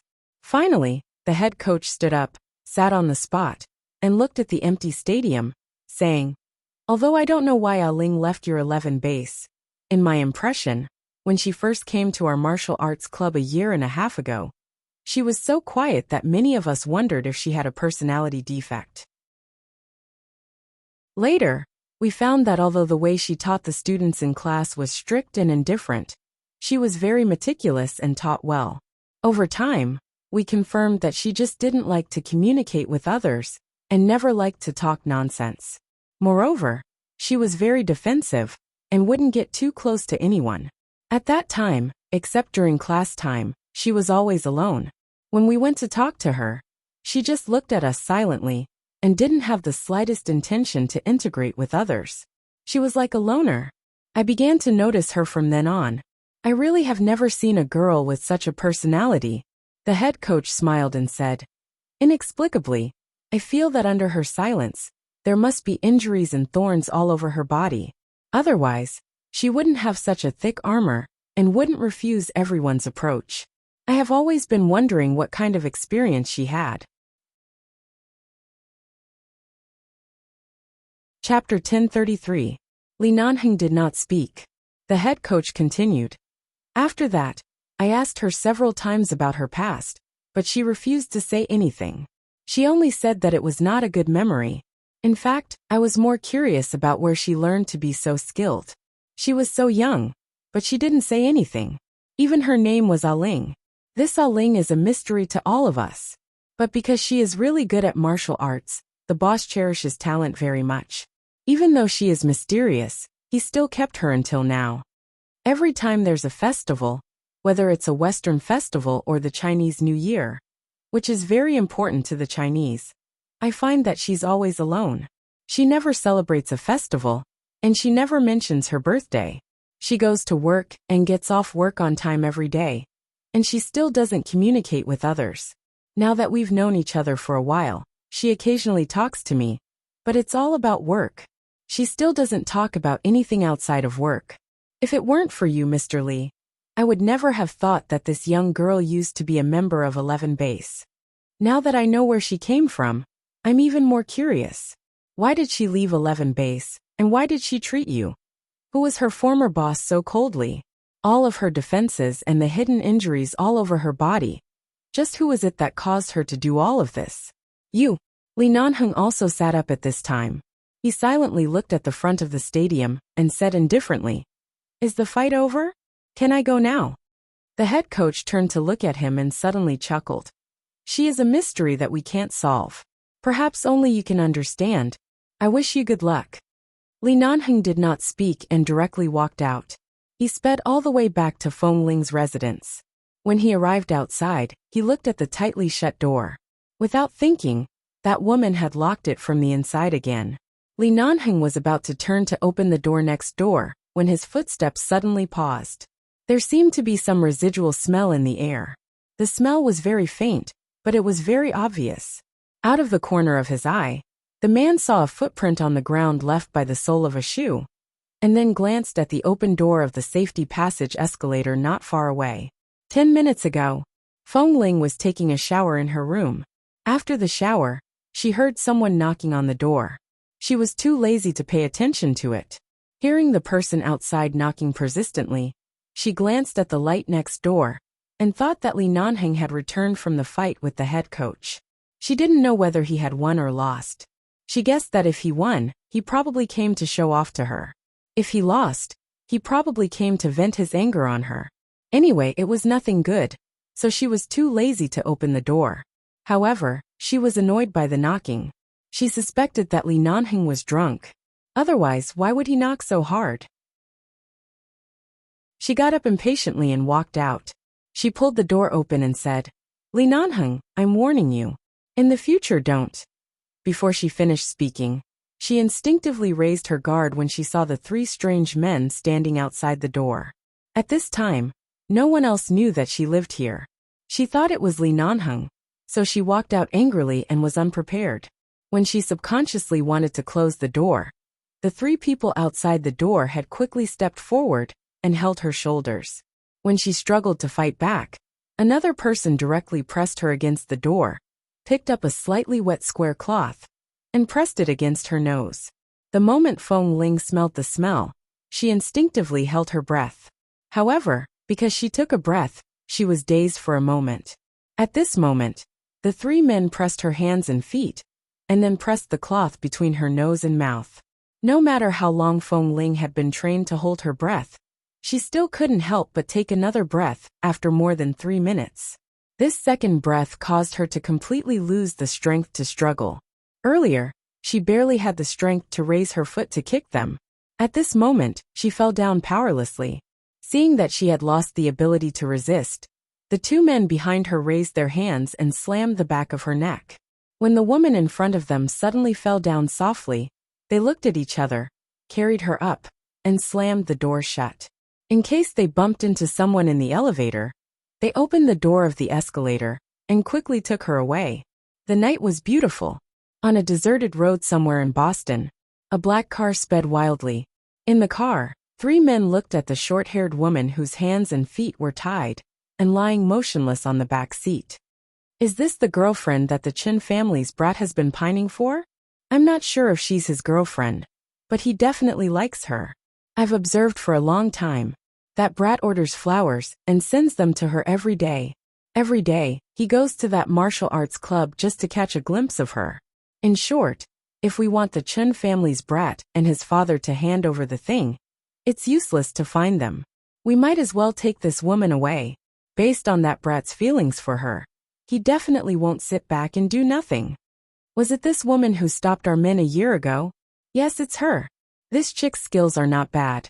Otherwise, why would the 3 of us be sent to deal with her? On the road at night, the car sped forward. At the same time, a black Hummer suddenly appeared in the restless night. It chased closely behind the car, getting faster and faster. By the time the people in the car noticed that there seemed to be a car chasing behind them, the black Hummer had already rushed over at a crazy speed. The speed of their car was already very fast, but in the end, it couldn't outrun a model like the Hummer. They stepped hard on the accelerator, but were still overtaken by the Hummer in an instant. The moment after the Hummer overtook the car, the black Hummer suddenly stopped in the middle of the road with a decisive momentum. Just as the 2 cars were about to collide, the 3 people in the car screamed in horror and hurriedly stepped on the brakes. However, because the speed was too fast and the distance was too close, they couldn't stop the car too quickly. The whole car directly crashed into the black Hummer. The Hummer's body was very big. In front of this small car, it couldn't be easily shaken. With a bang, there was a violent impact. At the moment when the front of the car was dented, the Hummer's door only caved in a little. In an instant, the surrounding air was filled with the smell of gasoline leaking from the fuel tank and a faint smell of gunpowder.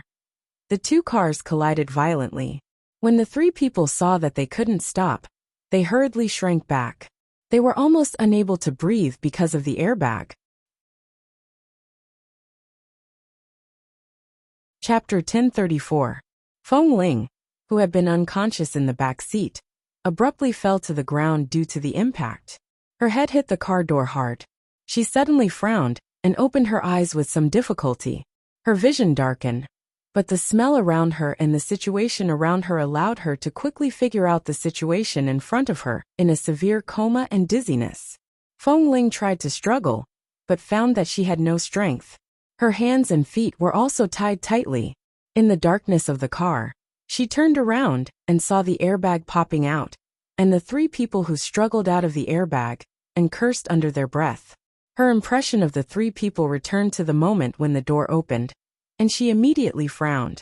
Fuck, where did this bastard come from? Did he rush out to block the road without a care for his life? One of the people who had just struggled out of the airbag cursed and reached out to grab a long steel rod under the back seat. He directly pushed open the deformed car door and rushed out. Feng Ling didn't move, and they didn't find that she had woken up. They each picked up whatever they could hit, endured the sharp pain from the impact, and all got out of the car. Feng Ling didn't know what had happened outside. She was suddenly woken up, and her entire body was in pain. However, if it weren't for the intense pain from the impact, she most likely wouldn't have woken up under the strong effects of the drug. Although she was awake, her body didn't have any strength at all. She secretly observed the surroundings and slowly moved her bound hands and feet, trying to break free. However, she found that the rope was very tight, and there was no space for her to move. The three people who got out of the car looked at the car that suddenly rushed over to block the road in front of them. The black Hummer was unaffected except for a slight dent in the door. Even the windows were still tightly closed, and there was no damage. In the dark night, the black Hummer was like the god of death from hell. It was motionless, but it seemed to be permeating with a coldness that sent chills down one's spine. Let's go see where this bastard came from. This car seems to be a modified Hummer. Even if this model is very sturdy, it's too sturdy. Is it a military car? Even if it's a military car, it has to call us Dad here. Let's go see. Go. The three of them were holding steel rods and various weapons that they had hidden in the car. They even had two guns on their waists. Seeing that the car was not moving, they approached it hesitantly. Just as the person walking in front suddenly gathered his courage and was about to pull the door open, the driver's seat door suddenly opened and even slammed outwards with great force, causing the person who had just walked to the door to feel a pain in his chest. He took a few steps back awkwardly and was supported by two people who rushed over from behind. The three of them raised their heads at the same time and saw a tall and straight man get out of the car. His gaze seemed to have no trace of warmth at all as he slammed the door with a bang. Then, he stood on the spot and glanced at the person in front of them with clear eyes. Who are you? Why are you blocking our way? This man didn't seem to be a simple character, but they had only done some shady business with the Chun family in Boston. They didn't remember provoking the man in front of them. Moreover, the Hummer didn't look like someone from an ordinary place could drive it. They instinctively felt that they had to be careful. Li Nanheng coldly looked at the deformed car in front of him, and his ink-black eyes were icy cold. Put my people down. The three people were startled, exchanged a few glances, and turned to him at the same time suspiciously. Your people. I have no interest in entangling with a group of small characters like you. Let my people go. I won't interfere with your disputes with other families. Li Nanheng expressionlessly walked in the direction of the car. Because of his movement, the three people tightened their grip on the steel rods in their hands and subconsciously took precautions. However, the man didn't even look at them. The car was leaking gasoline drop by drop and was likely to spontaneously combust. Feng Ling was still inside. Li Nanheng quickened his steps as if there was wind behind him. At the moment when one of them thought he was going to do something and suddenly raised his rod to rush toward him, Li Nanheng raised his arm and slapped him away without looking back. Then he raised his foot and kicked the other person away. At the same time, he quickly walked to the car door, pulled it open, opened the door and entered. Sure enough, Feng Ling was lying inside. The moment the car door opened, Feng Ling, who had been struggling to untie the rope, turned her eyes and met the man's eyes. Almost instantly, Feng Ling suddenly mouthed, "Be careful." Li Nanheng's gaze was still fixed on her. He didn't look back, but the moment the person behind swung the rod down, he accurately raised his hand to grab the other person's wrist, snatched the rod, and turned back to kick the person. At the same time, the steel rod that was thrown up rolled into his hand. Li Nanheng directly pressed the person who had fallen to the ground with the steel rod, and expressionlessly withdrew his gaze. He directly kicked the deformed car door down and strode into the car. As he bent down to help Feng Ling up, he directly untied the rope around her wrist. Feng Ling's entire body was weak. The moment the man helped her up, she felt the warmth of his hand. She didn't speak, but just looked at him. Her eyes were slightly red from the drug, but at least she could see the man's face clearly. "How did you know that something happened to me?" Her voice was very low, and she couldn't muster much strength. "Let's get out of here first." The man's voice was heavy. The moment he untied the rope around her wrist, he saw that the rope around her feet was even tighter. With an ugly expression, he was about to carry her out of the car. All of a sudden, another steel rod was swung down from the other side. Feng Ling was about to shout for him to be careful, but before she could, the man had already dodged with her in his arms. However, in order not to fall, he could only turn his back. The steel rod abruptly smashed down on the back of the man's neck. Even though Li Nanheng didn't make a sound, Feng Ling knew that the back of his neck was the most vulnerable part. When the man turned around with her in his arms, he staggered for a moment, but in the next instant, he held her firmly and did not let her fall. Feng Ling didn't have the slightest bit of strength to do anything. She could only watch as the man's face turned much paler in the dark night. However, he held her with one hand and pulled out the steel rod with the other, directly smashing it down on the head of the person by the car. Chapter 1035. Mother asterisk Kerr. The person whose head was smashed cried out in pain. His face was covered in blood as he raised the stick in his hand and rushed forward. Feng Ling could barely keep her eyes open, but she tried her best to stay awake. She could only feel that everything in front of her was spinning. Even though Li Nanheng was only holding her with one arm, he was still very stable.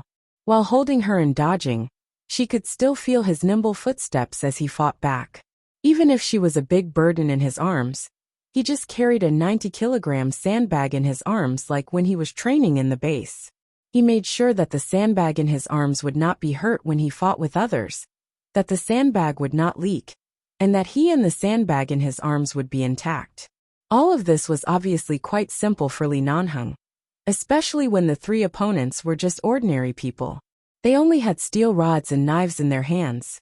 Even if they had guns, they were obviously not good guns. Because of this, Feng Ling was not worried that the man would be injured because of her. However, after all, he had been hit by a steel rod on the back. She didn't know how his injury was. Although she felt that his movements were not slow, Feng Ling still looked at the man who had been holding her firmly in his arms and said softly, "Don't get hurt." Li Nanheng kicked back again, and vaguely heard the low warning in his arms. He took a moment to look down at her, only to see that Feng Ling leaned her head against his chest and closed her eyes from time to time because of the knockout powder. He smiled slightly and held the woman more firmly. He dodged the man who rushed over with a knife and slashed back with one hand, knocking the knife in the man's hand to the ground. He then picked up the steel rod in his hand and hit the man's shoulder, arm, and abdomen several times. In just 3 to 5 minutes, Feng Ling felt that Li Nanheng didn't need to retreat at all. The deformed car behind him was enough for him to support himself. He carried her and rolled over the car. He then placed Feng Ling, who was frowning because of the dizziness, on the ground. He got up and grabbed one of the men's wrist.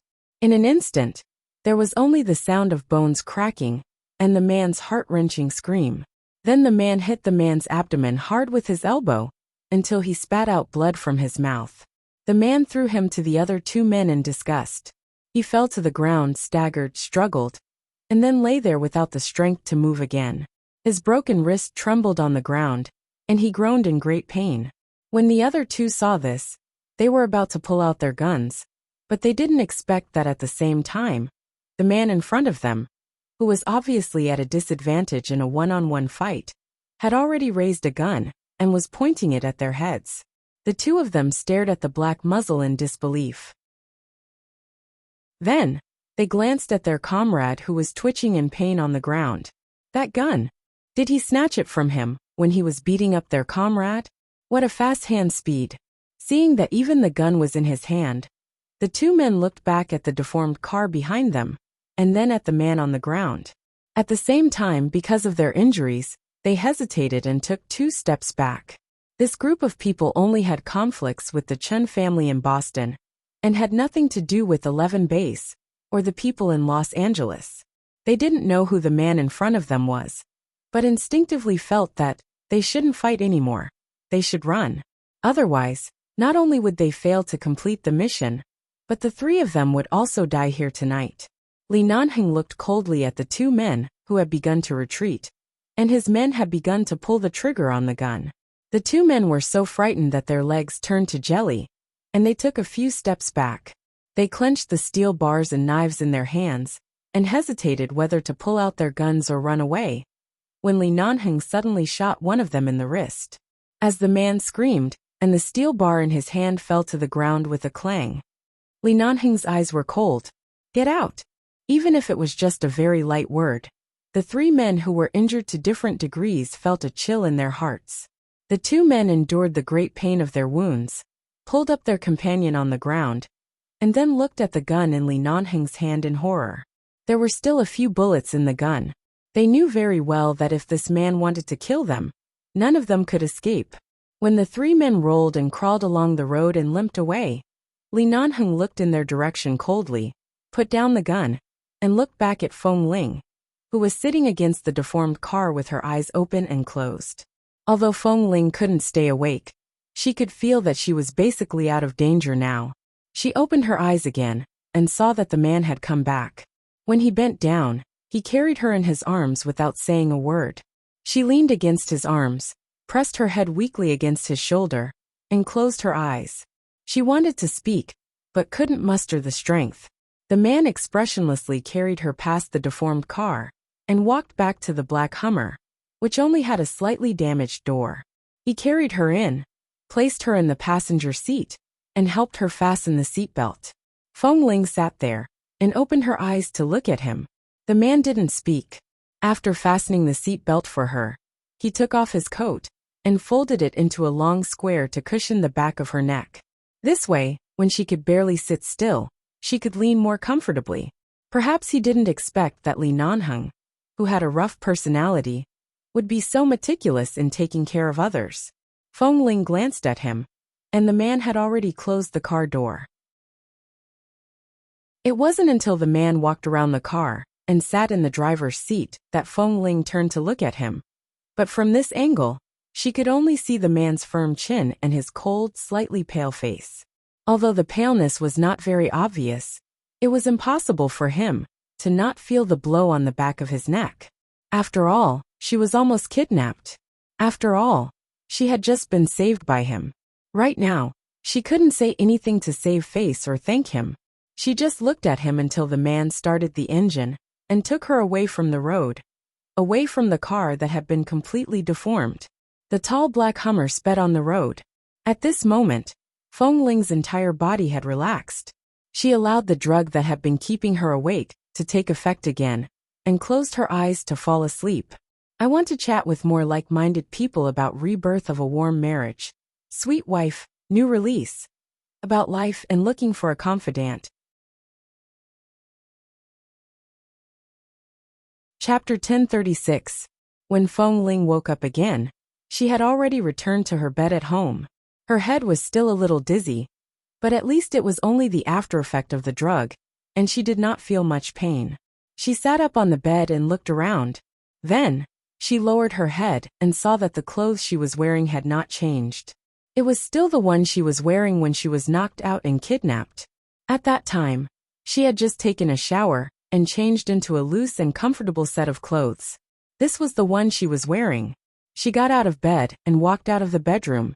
Every room was empty, and there was no trace of Li Nanheng. If it weren't for the fact that she was still a little dizzy, and the smell of the drug still lingered in her nose, She would have thought that what happened before was just a nightmare and nothing had happened. However, it was not a dream. Feng Ling thought for a while, walked out, opened the door, and looked at the door next door. She saw that the door was closed, and she could not see any movement inside. She stood in front of the door for a long time, and then turned to look at the night outside the window. She must have slept not long after being sent back. The sky was still dark, and it was now 2:30 in the morning. If it weren't for the fact that Feng Ling was suddenly drugged, she might have been able to deal with this kind of sudden kidnapping. But after all, she was drugged. If it weren't for Li Nanheng's timely arrival, she didn't know where she would be now. But after all, when she was in 11 base, she had encountered situations several times more dangerous than tonight.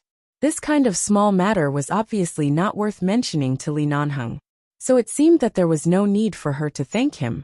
Feng Ling silently took a step back, and was about to close the door when her hand paused. In her mind, the deformed car door was suddenly kicked open by the man, and the man rushed into the car to pick her up and turned to leave. Because he had to take care of her, he could only turn around, and was hit hard by the rod. Although that kind of steel rod wouldn't be life-threatening, as long as he was properly guarded, the rod had hit a very vulnerable and fatal place on the back of his neck. If Li Nanheng hadn't dodged in time, he might have been knocked unconscious by that blow. No matter what, the place that was hit wouldn't be a light injury. Feng Ling's hand paused on the doorknob for a moment.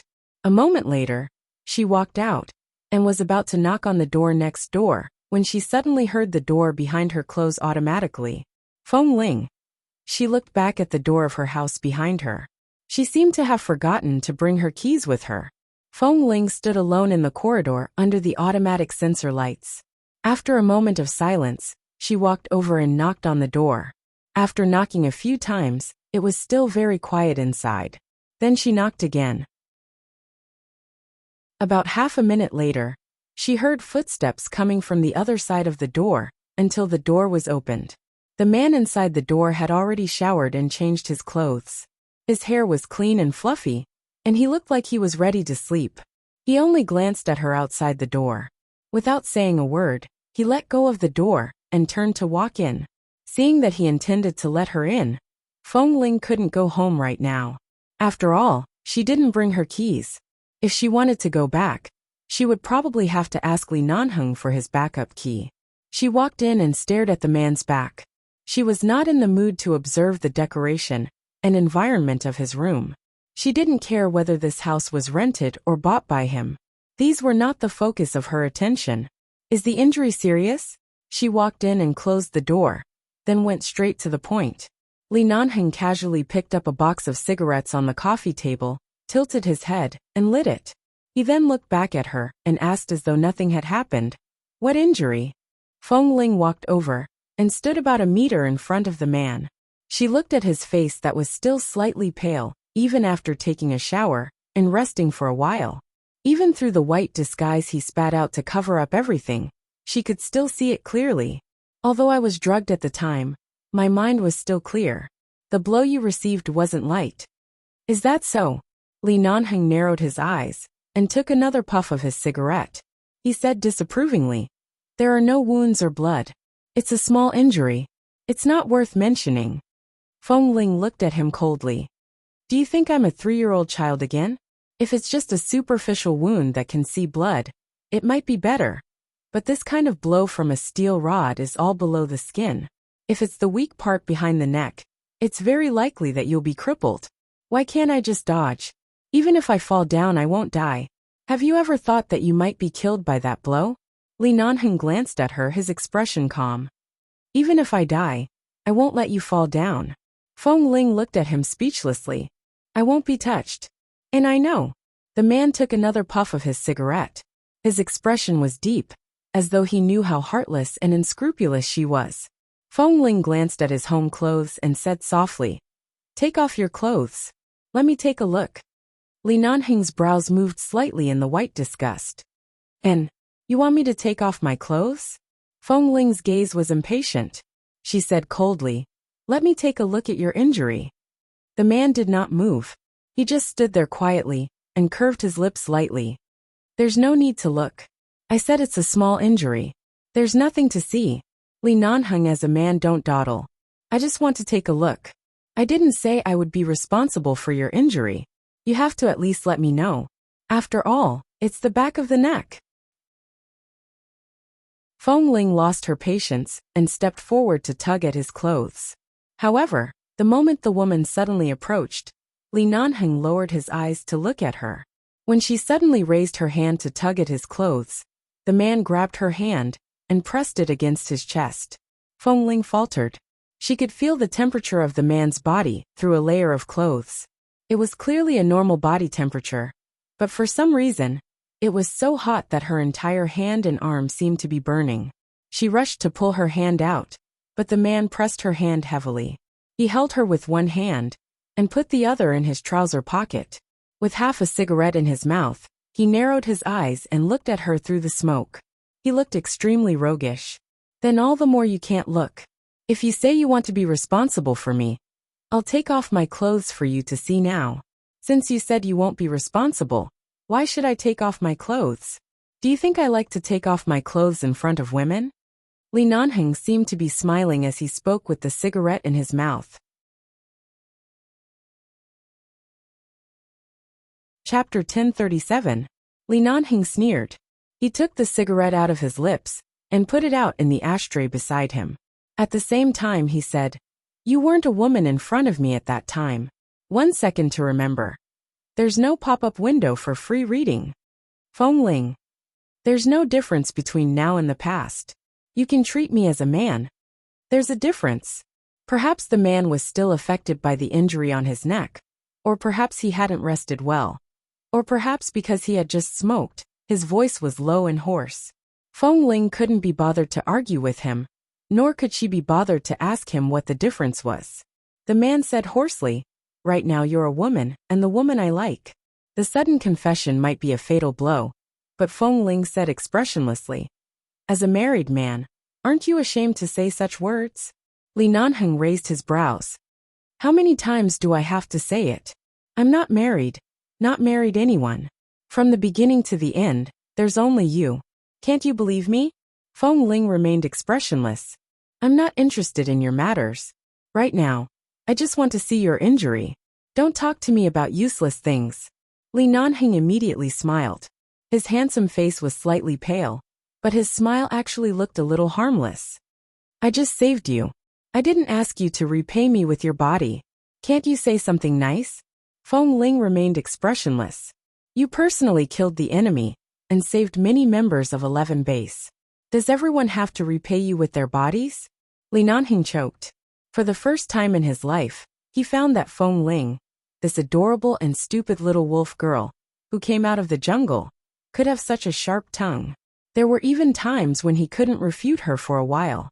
The man suddenly turned his head away and sighed.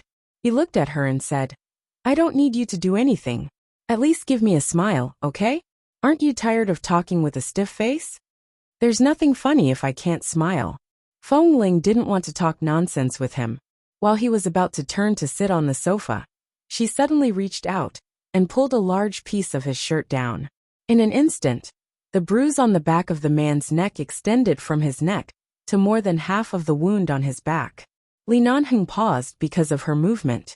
He glanced sideways at her stiffly standing behind him. After making sure that she had seen what she wanted to see, he tugged his clothes up and turned back to look at her. "I said it's just a small injury, but you insist on seeing it. Do you want to make yourself uncomfortable?" Feng Ling did not speak. She turned back to look at the things in his room, and then saw the phone by the side. "Dr. Wen and Dr. Qin are not in Boston. Should I call a doctor over to take a look at you, or go directly to the hospital? How serious are the injuries? You still need to see a doctor? At least the blood clot is serious."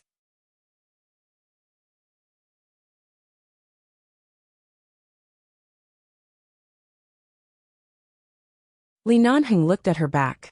When Feng Ling had already walked to the door, he said, "The wallet next to the clothes rack at the door. Take it yourself." Feng Ling walked to the door and glanced at the place he said. Sure enough, she saw a black wallet.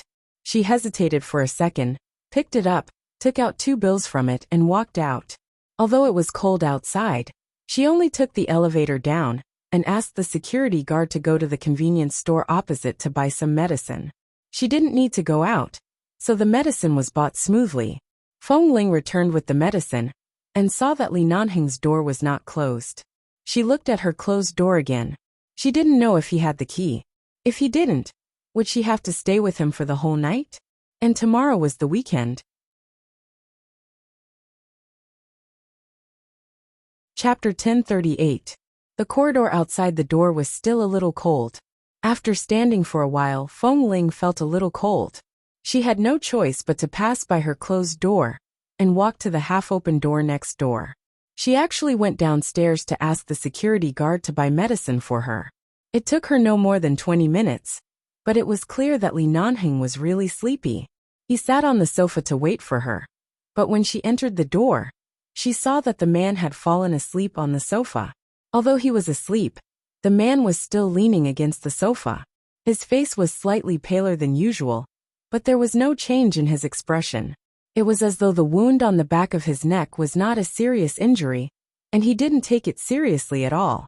However, Feng Ling had learned the structure of many parts of the human body in 11 base, and knew the most vulnerable parts of the human body. The back of the neck was very fatal.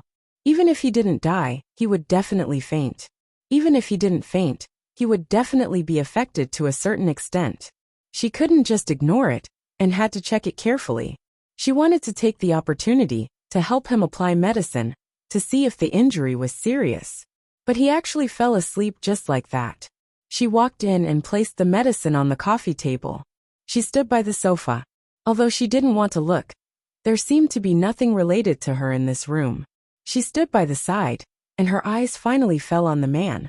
After watching for a while, Feng Ling walked over, took the neatly folded thin blanket by the sofa, gently shook it, and then covered him with it. The man didn't open his eyes, but when the thin blanket covered him, his brows moved almost imperceptibly. Seeing that he didn't wake up, Feng Ling hesitated for a moment before picking up the medicine. She squeezed some ointment onto her hand, and then turned to look at the man who had been sleeping. She carefully tugged open the collar of his home clothes, and carefully smeared the ointment onto the back of his neck bit by bit. His head was slightly tilted while he was sleeping, and she carefully smeared the ointment onto the back of his neck. However, in this position, she could only apply the ointment to the small area behind his neck, and couldn't apply it to the other parts of his back. Feng Ling gently pushed the man's body, but didn't want to wake him up. After looking down at him for a while, she suddenly got up from the sofa with a cold expression, and took a step back. "If you're awake, turn around. I'll apply medicine for you." Li Nanheng opened his eyes and looked at this observant girl. In the end, he did not say a word, and only turned his head slightly to cooperate with her. Seeing that he actually cooperated, the words that Feng Ling had prepared to scold him choked back in her throat. But he was pretending to be asleep. How could he pretend to be asleep when he knew she was applying medicine for him? Crazy, Feng Ling complained in her heart, but didn't show it on her face. She took the ointment with an ugly expression, and was about to tear his clothes open a little more. However, the man sitting on the sofa suddenly untied the collar of his clothes, and casually took off his shirt. "Ah!" Feng Ling's eyes lit up, and then she said, "Ah!" Feng Ling watched as the man suddenly leaned lazily against the sofa, revealing his perfect upper body. Her hand that was holding the ointment inexplicably trembled. Her gaze landed on the man's abdominal muscles and chest muscles, then moved up his arms, and finally landed on his back. The wound that was clearly caused by the steel rod immediately attracted her full attention. She had clearly seen him take off his clothes before.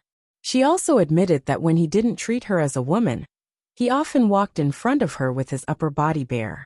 It wasn't like she hadn't seen it before. Why did she feel a little awkward now? She leaned over and bent down to check the wound on his back. As she smeared the ointment on his back with her fingers, she forcefully poked back and forth at all the vulnerable acupoints near his wound. Feeling the care and probing under her movements, Li Nanheng leaned against the sofa and closed his eyes to enjoy the coolness of the ointment and the strength of her soft hands stroking his back. He then felt the pain under her fingers and smiled lightly. "Don't poke me. I said it didn't hurt your vital parts. Whether it was many years ago, now or in the future, you have to remember to believe every word I say." Feng Ling did not speak. After confirming that he was really fine, and that it was really just subcutaneous tissue damage and blood clots, she was relieved and applied the ointment on his wound. "Lean your shoulder a little more to the left. I can't apply it here," Feng Ling said with her head lowered. The man cooperatively moved his shoulder to the side. When she was finally done, Feng Ling twisted the lid of the ointment and was about to turn to wipe the remaining ointment on her fingers. However, when she turned to leave from the sofa, the man who had been obediently leaning against the sofa reached back and abruptly held her wrist. Feng Ling paused and turned back to look at him. At this moment the man also turned back. As the ointment on his back had yet to dry, he could not lean against the sofa for the time being. So he sat, held her wrist, and looked at her. Time passed second by second. Feng Ling's eyes did not waver. Because he was injured, she did not struggle and only said, "Let go." Of course Li Nanheng did not let go. He only looked at her. "Stay here with me tonight." His words made her instantly think of the real problem. She did not bring the key.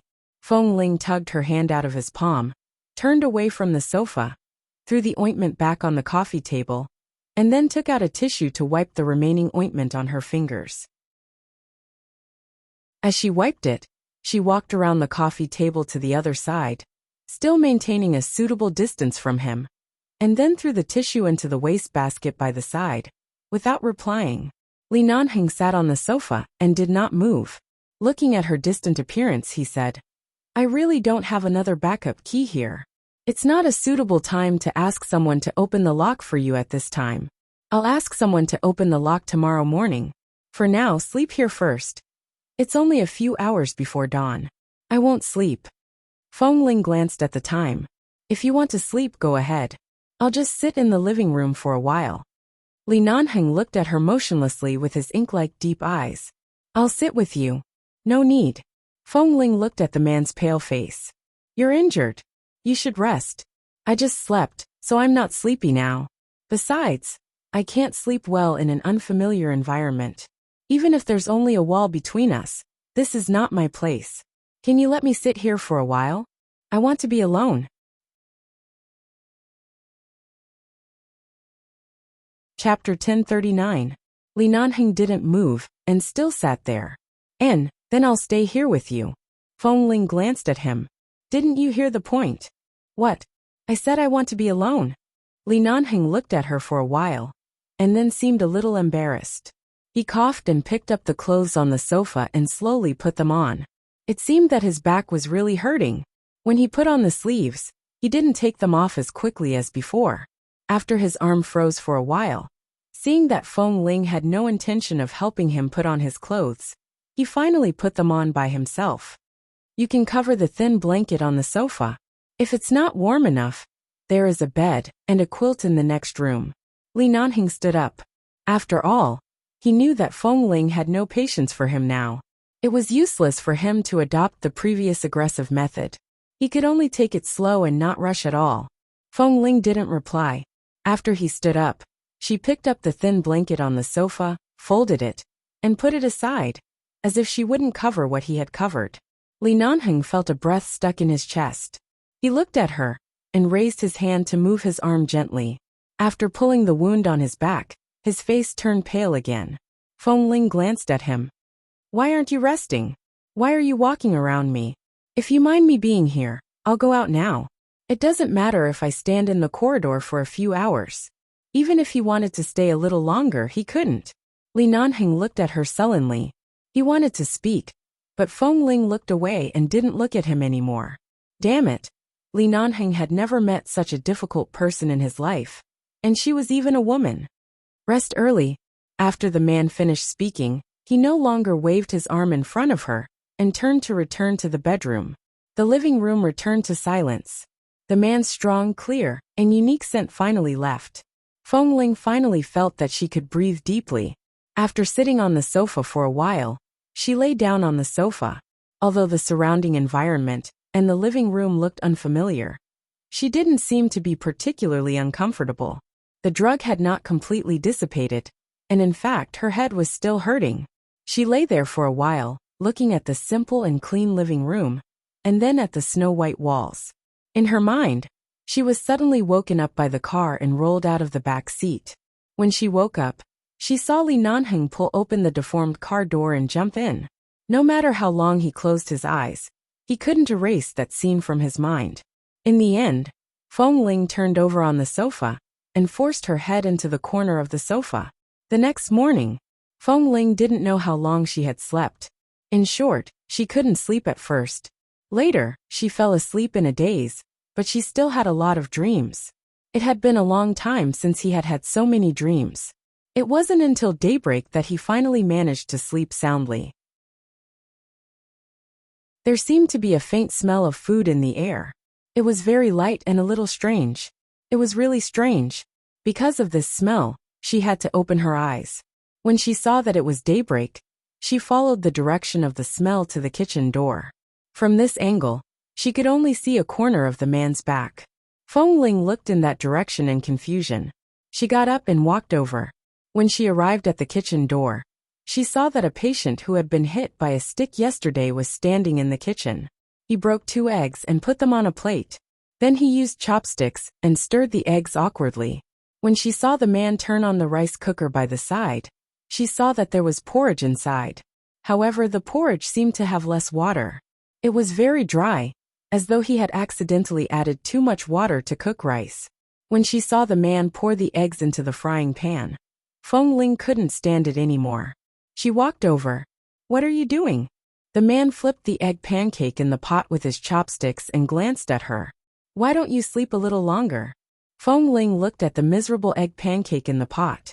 "The smell is a little strange. Get up to take a look." "The smell is strange?" Feng Ling glanced at the thing in his pot. "What else is there besides oil?"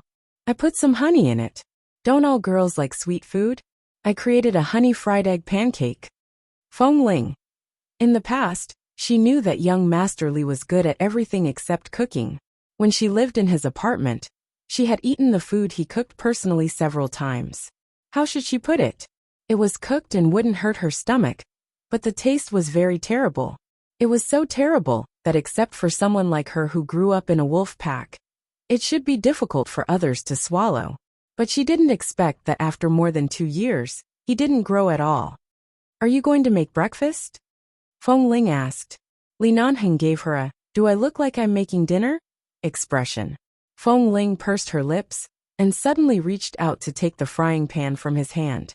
"Move aside. Don't block me." Seeing that Feng Ling seemed to want to show off her skills in the kitchen, Li Nanheng very consciously moved aside. She then washed the pot and placed it on the stove again. She poured some water in and then cracked 2 eggs in. A minute or 2 later, 2 perfect poached eggs were placed on the plate by the side. She looked at Feng Ling and saw that Feng Ling had skillfully poured out the eggs in the pot that could no longer be eaten. She then scrubbed the pot and placed it on the stove again. Looking at the 2 golden poached eggs, Li Nanheng looked at Feng Ling's hand and then watched her skillfully add water in the rice cooker to boil the rice again. "Your cooking skills were very ordinary before. Where did you learn to cook?" Feng Ling continued to busy herself and did not look back at him. She replied coldly, "I'm not a young master like you. Even if you leave the base, there will be people who will find ways to come to your door every day to take care of your daily life. I can't eat takeout every day. 2 years is enough for me to learn how to cook. Is it strange?"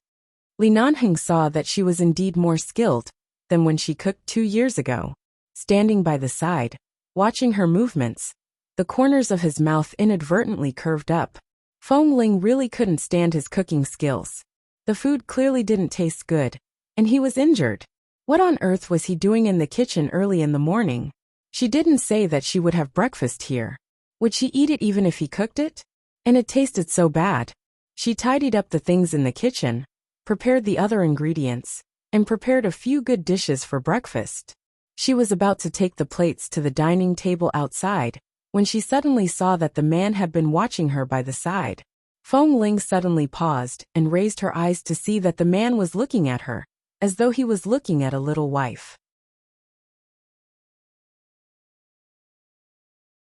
Chapter 1040. Only then did Feng Ling realize what she was doing. She was making breakfast in his kitchen? She even made 2 servings. She abruptly put down the plate in her hand, turned and walked out. Li Nanheng looked at her suddenly changed expression and raised his eyebrows. What's wrong? If you want to eat, eat by yourself. I'm not hungry. It's almost time. I'll call a locksmith over to help me unlock the door. With that she walked out. Go after breakfast. I'm not eating. Li Nanheng did not speak, but his hand had already clasped her shoulder and pulled her back from the kitchen door. When Feng Ling turned to look at him impatiently because of his movements and strength, the man only said, There's no hurry to leave after breakfast. I'll call someone over to unlock the door. You don't have to go downstairs to find the security guard. Feng Ling glanced at the phone he placed not far away. When she left the room last night, she did not bring her phone with her. If she went to find the security guard now, she didn't know how efficient they would be. Would they be able to find a reliable locksmith? She glanced at the time. It's time to find someone. Go sit down at the dining table. I'll make the call, Li Nanheng said as he patted her back. Don't worry, go eat breakfast. How can you not eat the breakfast you made yourself? You made so much. How can I finish it alone? I don't remember you being the kind of person who likes to waste food. What? Have you been living too freely in the past 2 years? Have you become so arrogant that you'll waste the breakfast you made? Feng Ling did not understand his words for a moment. When she came back to herself, the man had already pressed her to the dining table. She looked at the breakfast that the man brought up on the table, the breakfast that she had personally cooked. She was silent for a moment, picked up the cutlery, picked up a golden, perfectly fried egg, and put it into the plate in front of her. She took a bite. Li Nanheng picked up his cell phone to make a call, and came back less than 3 minutes later. He pulled out the chair opposite the dining table and sat down. As he picked up the tableware, he said indifferently, I've already contacted someone. They'll be here in half an hour. Eat in peace. She didn't expect that she had unknowingly made so much. Although she had finally learned how to cook in the past 2 years, she actually made very little. She really didn't expect that someone like her who hated the kitchen would one day use such a calm and patient attitude to make breakfast. And it was very sumptuous and complicated. What was she thinking? The breakfast was indeed delicious. But no matter how Li Nanheng praised it, Feng Ling sat there pretending not to hear him. She did not raise her head or look at him. A few minutes after breakfast, the locksmith arrived. Hearing that the person had arrived, Feng Ling immediately got up and walked out, as if she was liberated. She opened the door and went out without looking back. The locksmith that Li Nanheng hired for her was a locksmith company that had a cooperative relationship with the police station in Boston. They were very fast and efficient. After asking the reason why the door was locked and confirming that her cell phone and information were in the room, they opened the door in less than a few minutes, and the lock on the door was still intact. Feng Ling wanted to pay before they left, but they were so scared that they quickly waved their hands and said, We can't accept this money. Although locksmithing is paid work, Mr. Li specially called the police station today, and the leader of the police station specially sent us here. It can be seen that your identity must be very unusual. We don't dare to accept money from Mr. Li's friend. It's just to open the lock. Seeing that they really refused to accept it, Feng Ling didn't force them. She chatted with them for a while and sent them away. When all those people were gone, she suddenly caught a glimpse of the door next door that had been closed at this time. In fact, they didn't spend much time together last night. At least when he listened to her and went to the bedroom to rest, she had been on the sofa. At least when she woke up, he was in the kitchen. Nothing happened, let alone flirting. They didn't even have a slightly warm conversation. Anyway, his injuries weren't too serious. Forget it. She had already applied the medicine for him. She had already thanked him. There was nothing to say. Feng Ling closed the door. Today happened to be the weekend, and there were classes after 2 o'clock on the weekend. The first few hours were her vacation time. Feng Ling wanted to make up for her sleep in the morning, but she couldn't fall asleep, so she simply balanced on the carpet in the living room for 2 minutes. When her flesh and bones seemed to be exhausted, she lay on the ground weakly, letting the sweat drip down from her forehead. After resting like this for a long time, she stood up from the ground, picked up a towel, and went straight into the bathroom. At 1 o'clock in the afternoon, Feng Ling changed into the clothes she often wore when she went to the martial arts club. She didn't go to call Li Nanheng. After all, he was injured, and this injury was caused by her. If he didn't come when the class was about to begin, she could help him ask the boss for a leave. While thinking, Feng Ling stood in the elevator and looked up at the slowly descending number of the elevator. When the elevator reached the first floor, when she was about to go out, a man and a woman suddenly came in. They looked about 30 years old. Feng Ling didn't look back at them. After walking out of the elevator, she was about to leave in her flat sneakers, quiet and harmless, as if she were a completely different person from the excellent Feng Ling, who used to be in the sniper team of 11 base. When the two people walked into the elevator, they just casually glanced at her, and then stood at the back of the elevator. One of the men pressed the elevator button. The wall of the elevator was a mirror. Feng Ling felt something was wrong, but she couldn't tell what was wrong. She subconsciously turned back, and suddenly saw the red number on the elevator reflected on the mirror wall, before the elevator door closed. Why was it on the floor where she and Li Nanheng lived? This apartment was a 2-unit structure, and there were only 2 families on each floor. The 2 people looked very unfamiliar and had Chinese skin, but their eyes seemed a little fierce. Although it was not obvious, Feng Ling could sense what was hidden in a person's heart. These 2 people were very dangerous. The moment Feng Ling's footsteps suddenly stopped outside the elevator door, she abruptly turned back. In the last gap before the elevator door closed, she saw the outline of a special gun handle under the 2 men's clothes.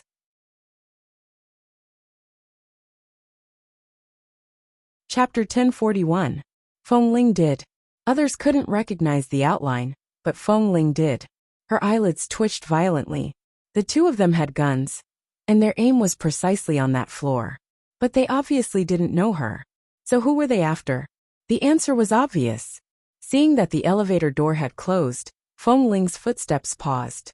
Then she abruptly walked to the safety passage not far away, and rushed up the escalator. Relying on the physical strength that she had trained for many years, she ran to the 14th floor in one breath, and jumped out of the window on the 14th floor. In modern buildings, especially in the United States, high-rise buildings would have an external fire escape on the 14th floor, which was equivalent to a long public balcony. Feng Ling hid on the 14th floor along this fire escape, and looked up. She and Li Nanheng lived on the 15th floor, which was only 2 or 3 meters away from the window of Li Nanheng's room. In the room, Li Nanheng's back had been hurting all night, so he raised his arm and moved it twice. Although it was not a big problem, the hit on the back of his neck was enough to make him not dare to move too much. He had to rest for at least a few days, and he couldn't do any strenuous exercise in the next few days. Suddenly his cell phone rang. The man picked up the cell phone, saw the caller ID, frowned and picked it up. "Boss, the remaining members of the drug gangs that we encircled in Los Angeles 3 months ago have appeared again. They have contacted their accomplices all over the country and are lurking everywhere. They can't enter 11 base, but they are likely to find your trace. Boss, you must be careful. Where are you now? We'll send someone to protect you right away." On the phone, as soon as the voice of a member of 11 base fell, there was a knock on the door. At this time, Feng Ling had already left, and if there was no reason, she would never come knocking on his door. Hearing the knock on the door, Li Nanheng said indifferently to the phone by his ear, "They have come. It's too late." With that, he hung up the phone, turned around, picked up the sports coat on the sofa, and put it on, covering the wound on his back and the back of his neck.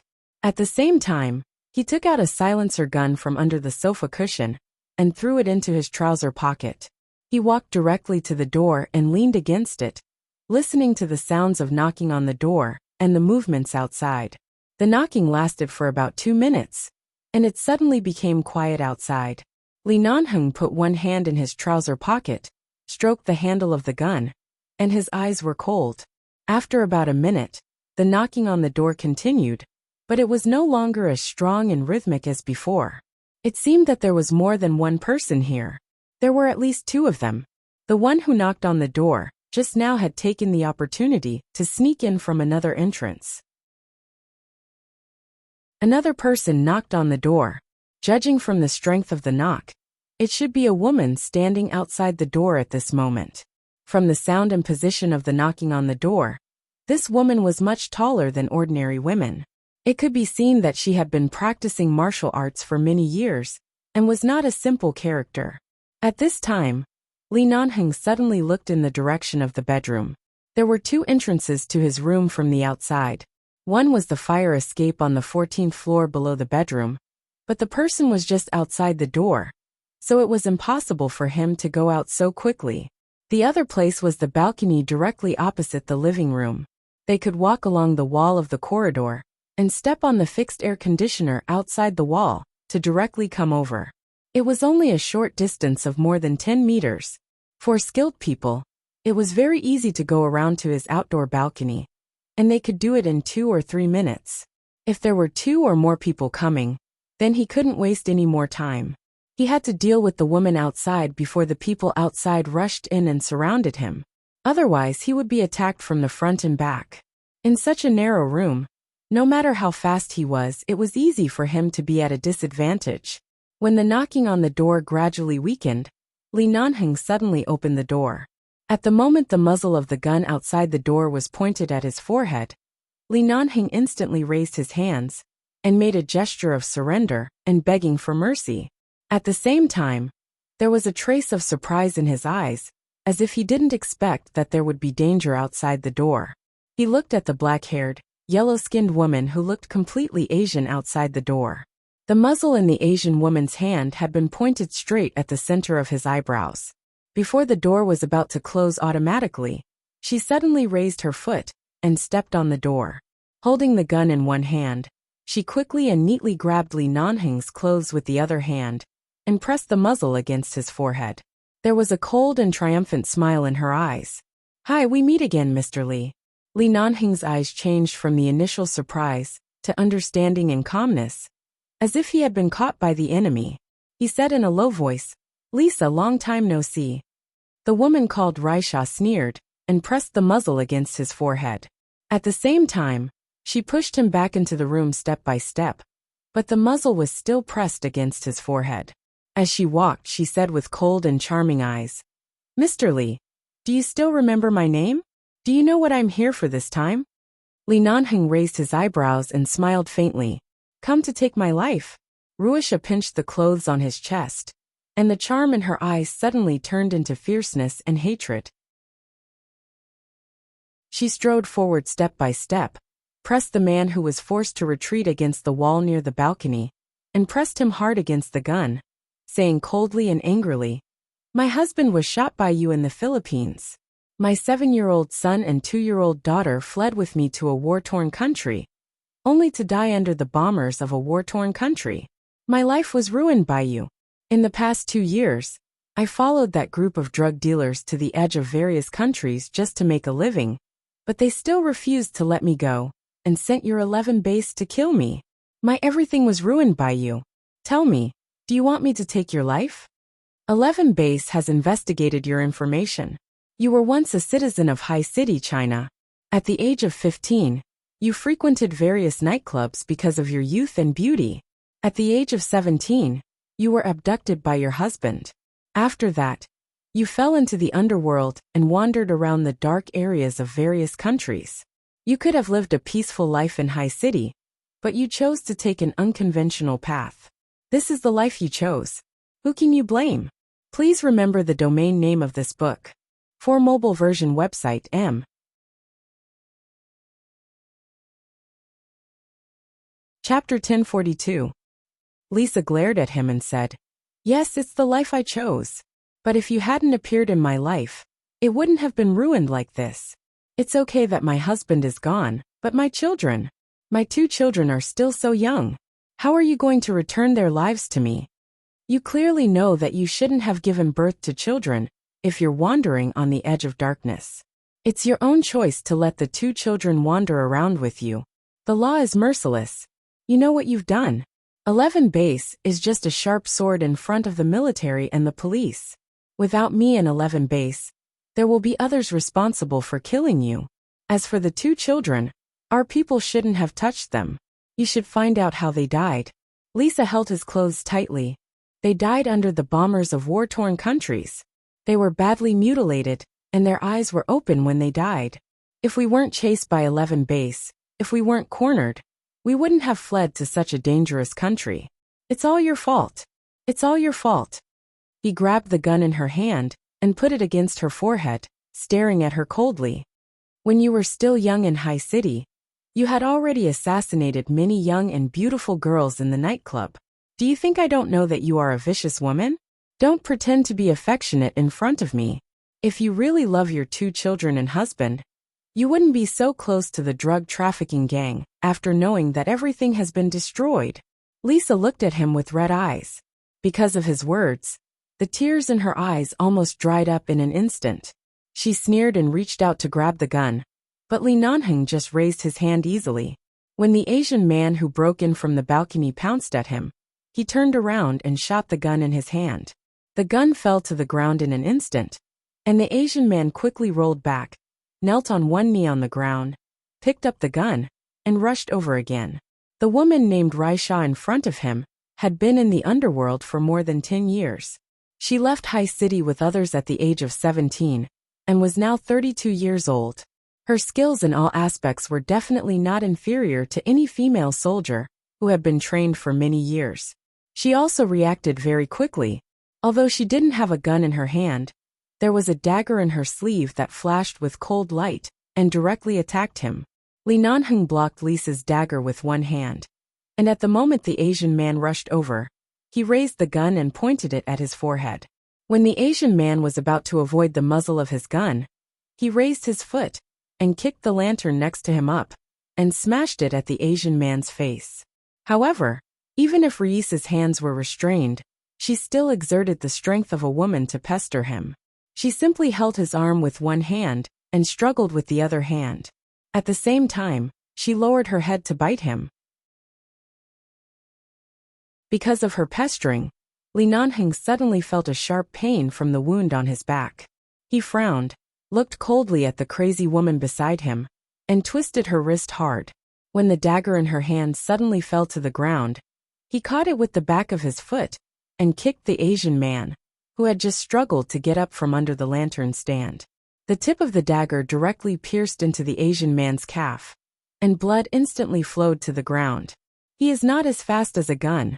Seeing that his arms and body moved so fast that she couldn't trap him at all, Lisa simply entangled him with her hands and feet. At the same time, she found that he seemed to be injured, so she shouted, "He has a wound on his back." Hearing such a news, the Asian man endured the pain in his calf, leaned down, pulled out the dagger, stood 2 meters away from Li Nanheng and Lisa, and accurately pointed the muzzle at Li Nanheng's head. He clearly knew that he couldn't be too close to Li Nanheng. In a close fight, he couldn't beat him at all. Now that Lisa was entangled with him, he could definitely blow up his head with a single shot from his current position. Li Nanheng's face was cold and gloomy. Because of the pain on his back, he couldn't successfully push Lisa away from him.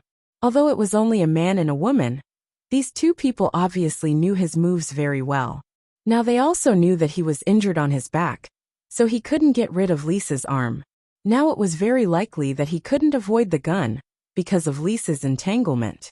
Just when Li Nanheng suddenly raised his leg, bent his knee to hit Lisa's abdomen hard, pushed Lisa away a little, and was about to take out the silencer hidden in his trouser pocket, the Asian man 2 meters away had already pulled the trigger. At this critical moment, a bottle of shower gel suddenly flew over from the direction of the bedroom door and hit the Asian man's hand hard. The Asian man's shot was abruptly missed because of the bottle of shower gel. The bullet hit the wall to one side, making a loud noise and giving off the smell of gunpowder as the bullet rubbed against the wall. Li Nanheng abruptly turned his eyes to look at Feng Ling, who suddenly appeared in the direction of the bedroom. At the same time, he saw a corner of the curtain fluttering because the window was opened. He immediately understood how she came in, but at the same time, he looked to the side and gave her an instruction with the special sight signal of 11 base that only Feng Ling could understand. Feng Ling didn't speak, but coldly looked away from him. There was nothing else in his room. She still had a bottle of shampoo in her hand, which was heavy enough for her to use for a while. Only when she approached the Asian man and grabbed the weapon in his hand could she have more chances. The look Li Nanheng gave her was telling her that he had a gun.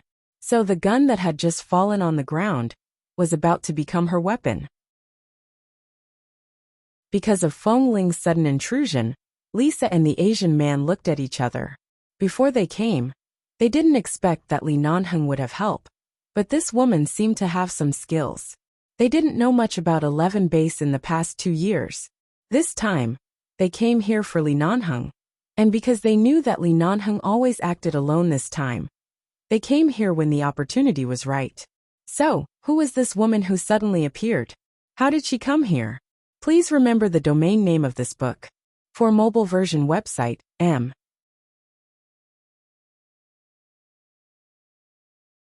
Chapter 1043. In just a few seconds, Feng Ling quietly observed the overall situation in the room.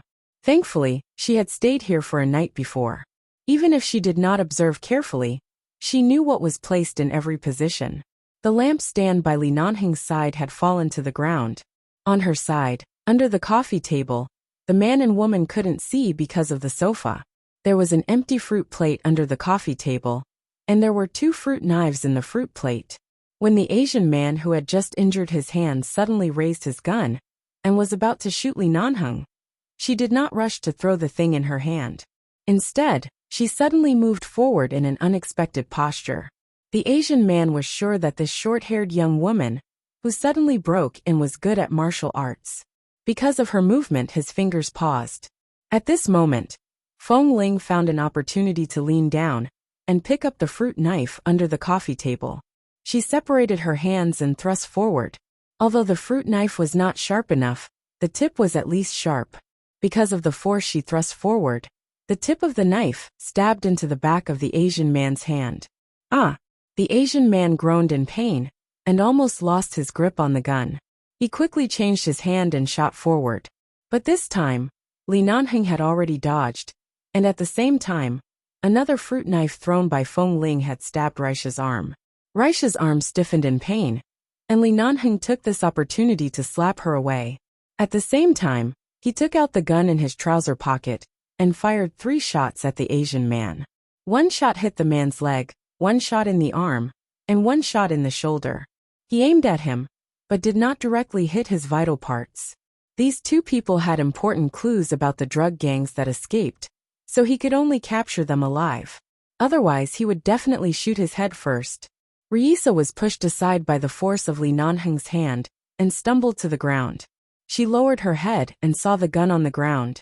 She was about to reach out to pick it up, but someone picked it up 1 step ahead of her. Raisha suddenly raised her eyes and met Feng Ling's eyes. However, before she could see the emotions in Feng Ling's eyes at such a close distance, she was kicked to the ground by Feng Ling, and at the same time, her shoulder was hit hard by Feng Ling. Raisha groaned in pain and cursed. She had never seen a woman who was better at martial arts than her. The point was that this woman looked very petite and not big at all. The moment Feng Ling picked up the gun, she wounded Raisha, put the gun against her head, and looked down at her coldly. "Don't move." Raisha sat stiffly on the ground and did not dare to move, but gripped the carpet on the ground tightly and glared at her fiercely. "Who are you?" It had been a long time since Feng Ling participated in such a battle with guns or violence. Hearing the other party's question, she was about to say her name in 11 base out of reflex. But when she was about to speak, she paused and didn't answer. She just looked at Ruisha coldly and said indifferently, "Don't worry about who I am. If you dare to move again, you will be killed by my gun. I'm afraid you can only ask the King of Hell about my name." Li Nanheng also thought that Feng Ling would say her name in 11 base, but she didn't. He also noticed that she paused for a few seconds. When the Asian man fell to the ground and twitched because he was shot, he turned his eyes to Feng Ling, who was pressing Raisha to the ground. Feeling the man's gaze, Feng Ling also turned her eyes to him at the same time. Without waiting for him to ask, she said directly, I met them downstairs just now. I found they were suspicious and came directly to the 15th floor. So I guess they might come to seek revenge on you or some terrorists. I was worried that something would happen, so I climbed up from the fire escape on the 14th floor to have a look. Li Nanheng put the gun back into his pocket and then looked at the Asian man lying on the ground, who was not dead, but had lost the ability to fight back. To avoid any mistakes, he went up and searched all over his body. After finding no extra guns or weapons, he straightened up, casually shook his stiff shoulders and back, and then looked at her, saying, You care about me? Feng Ling didn't answer, but looked at the woman in front of her with red eyes. What should we do with this woman? Li Nanheng lowered his eyes, and happened to see that Raisha was about to pick up the carpet beside her hand. When he was about to speak, Feng Ling had already kicked her in the waist. Before Raisha could lift the carpet, she suddenly lay on the ground awkwardly, and her hands were instantly removed from the corner of the carpet. Feng Ling stepped on the carpet and looked down at the woman on the ground. Should we call the police or the military? She was asking Li Nanheng. Li Nanheng glanced at the two people on the ground, thought of something, and suddenly turned to look out of the window. Not far from this window, about 300 or 400 meters away, there was a 38-story financial building. Looking at the reflective glass on the top floor of the building, he raised his eyebrows and suddenly said, Be careful. There are sniper rifles. They came prepared. There are more than 2 people. Hearing this, the Asian man lying on the ground covered in blood suddenly grinned coldly and struggled to get up from the ground. But he couldn't. But the fierceness and confidence in his eyes showed that Li Nanheng guessed right. Raisha fell to the ground, sneered and turned to look coldly at Li Nanheng. You're right, Li Nanheng. You've been surrounded. It's not so easy to escape. I didn't expect that there would be a woman by your side who would risk her life for you. Why don't you let her die with you? Feng Ling looked at him and didn't speak. Suddenly, she felt a tight grip on her arm. She turned around with a jerk, only to see Li Nanheng suddenly came over and pulled her away. At the same time, he turned his back to the window, shielded her in his arms and pushed her out. Go.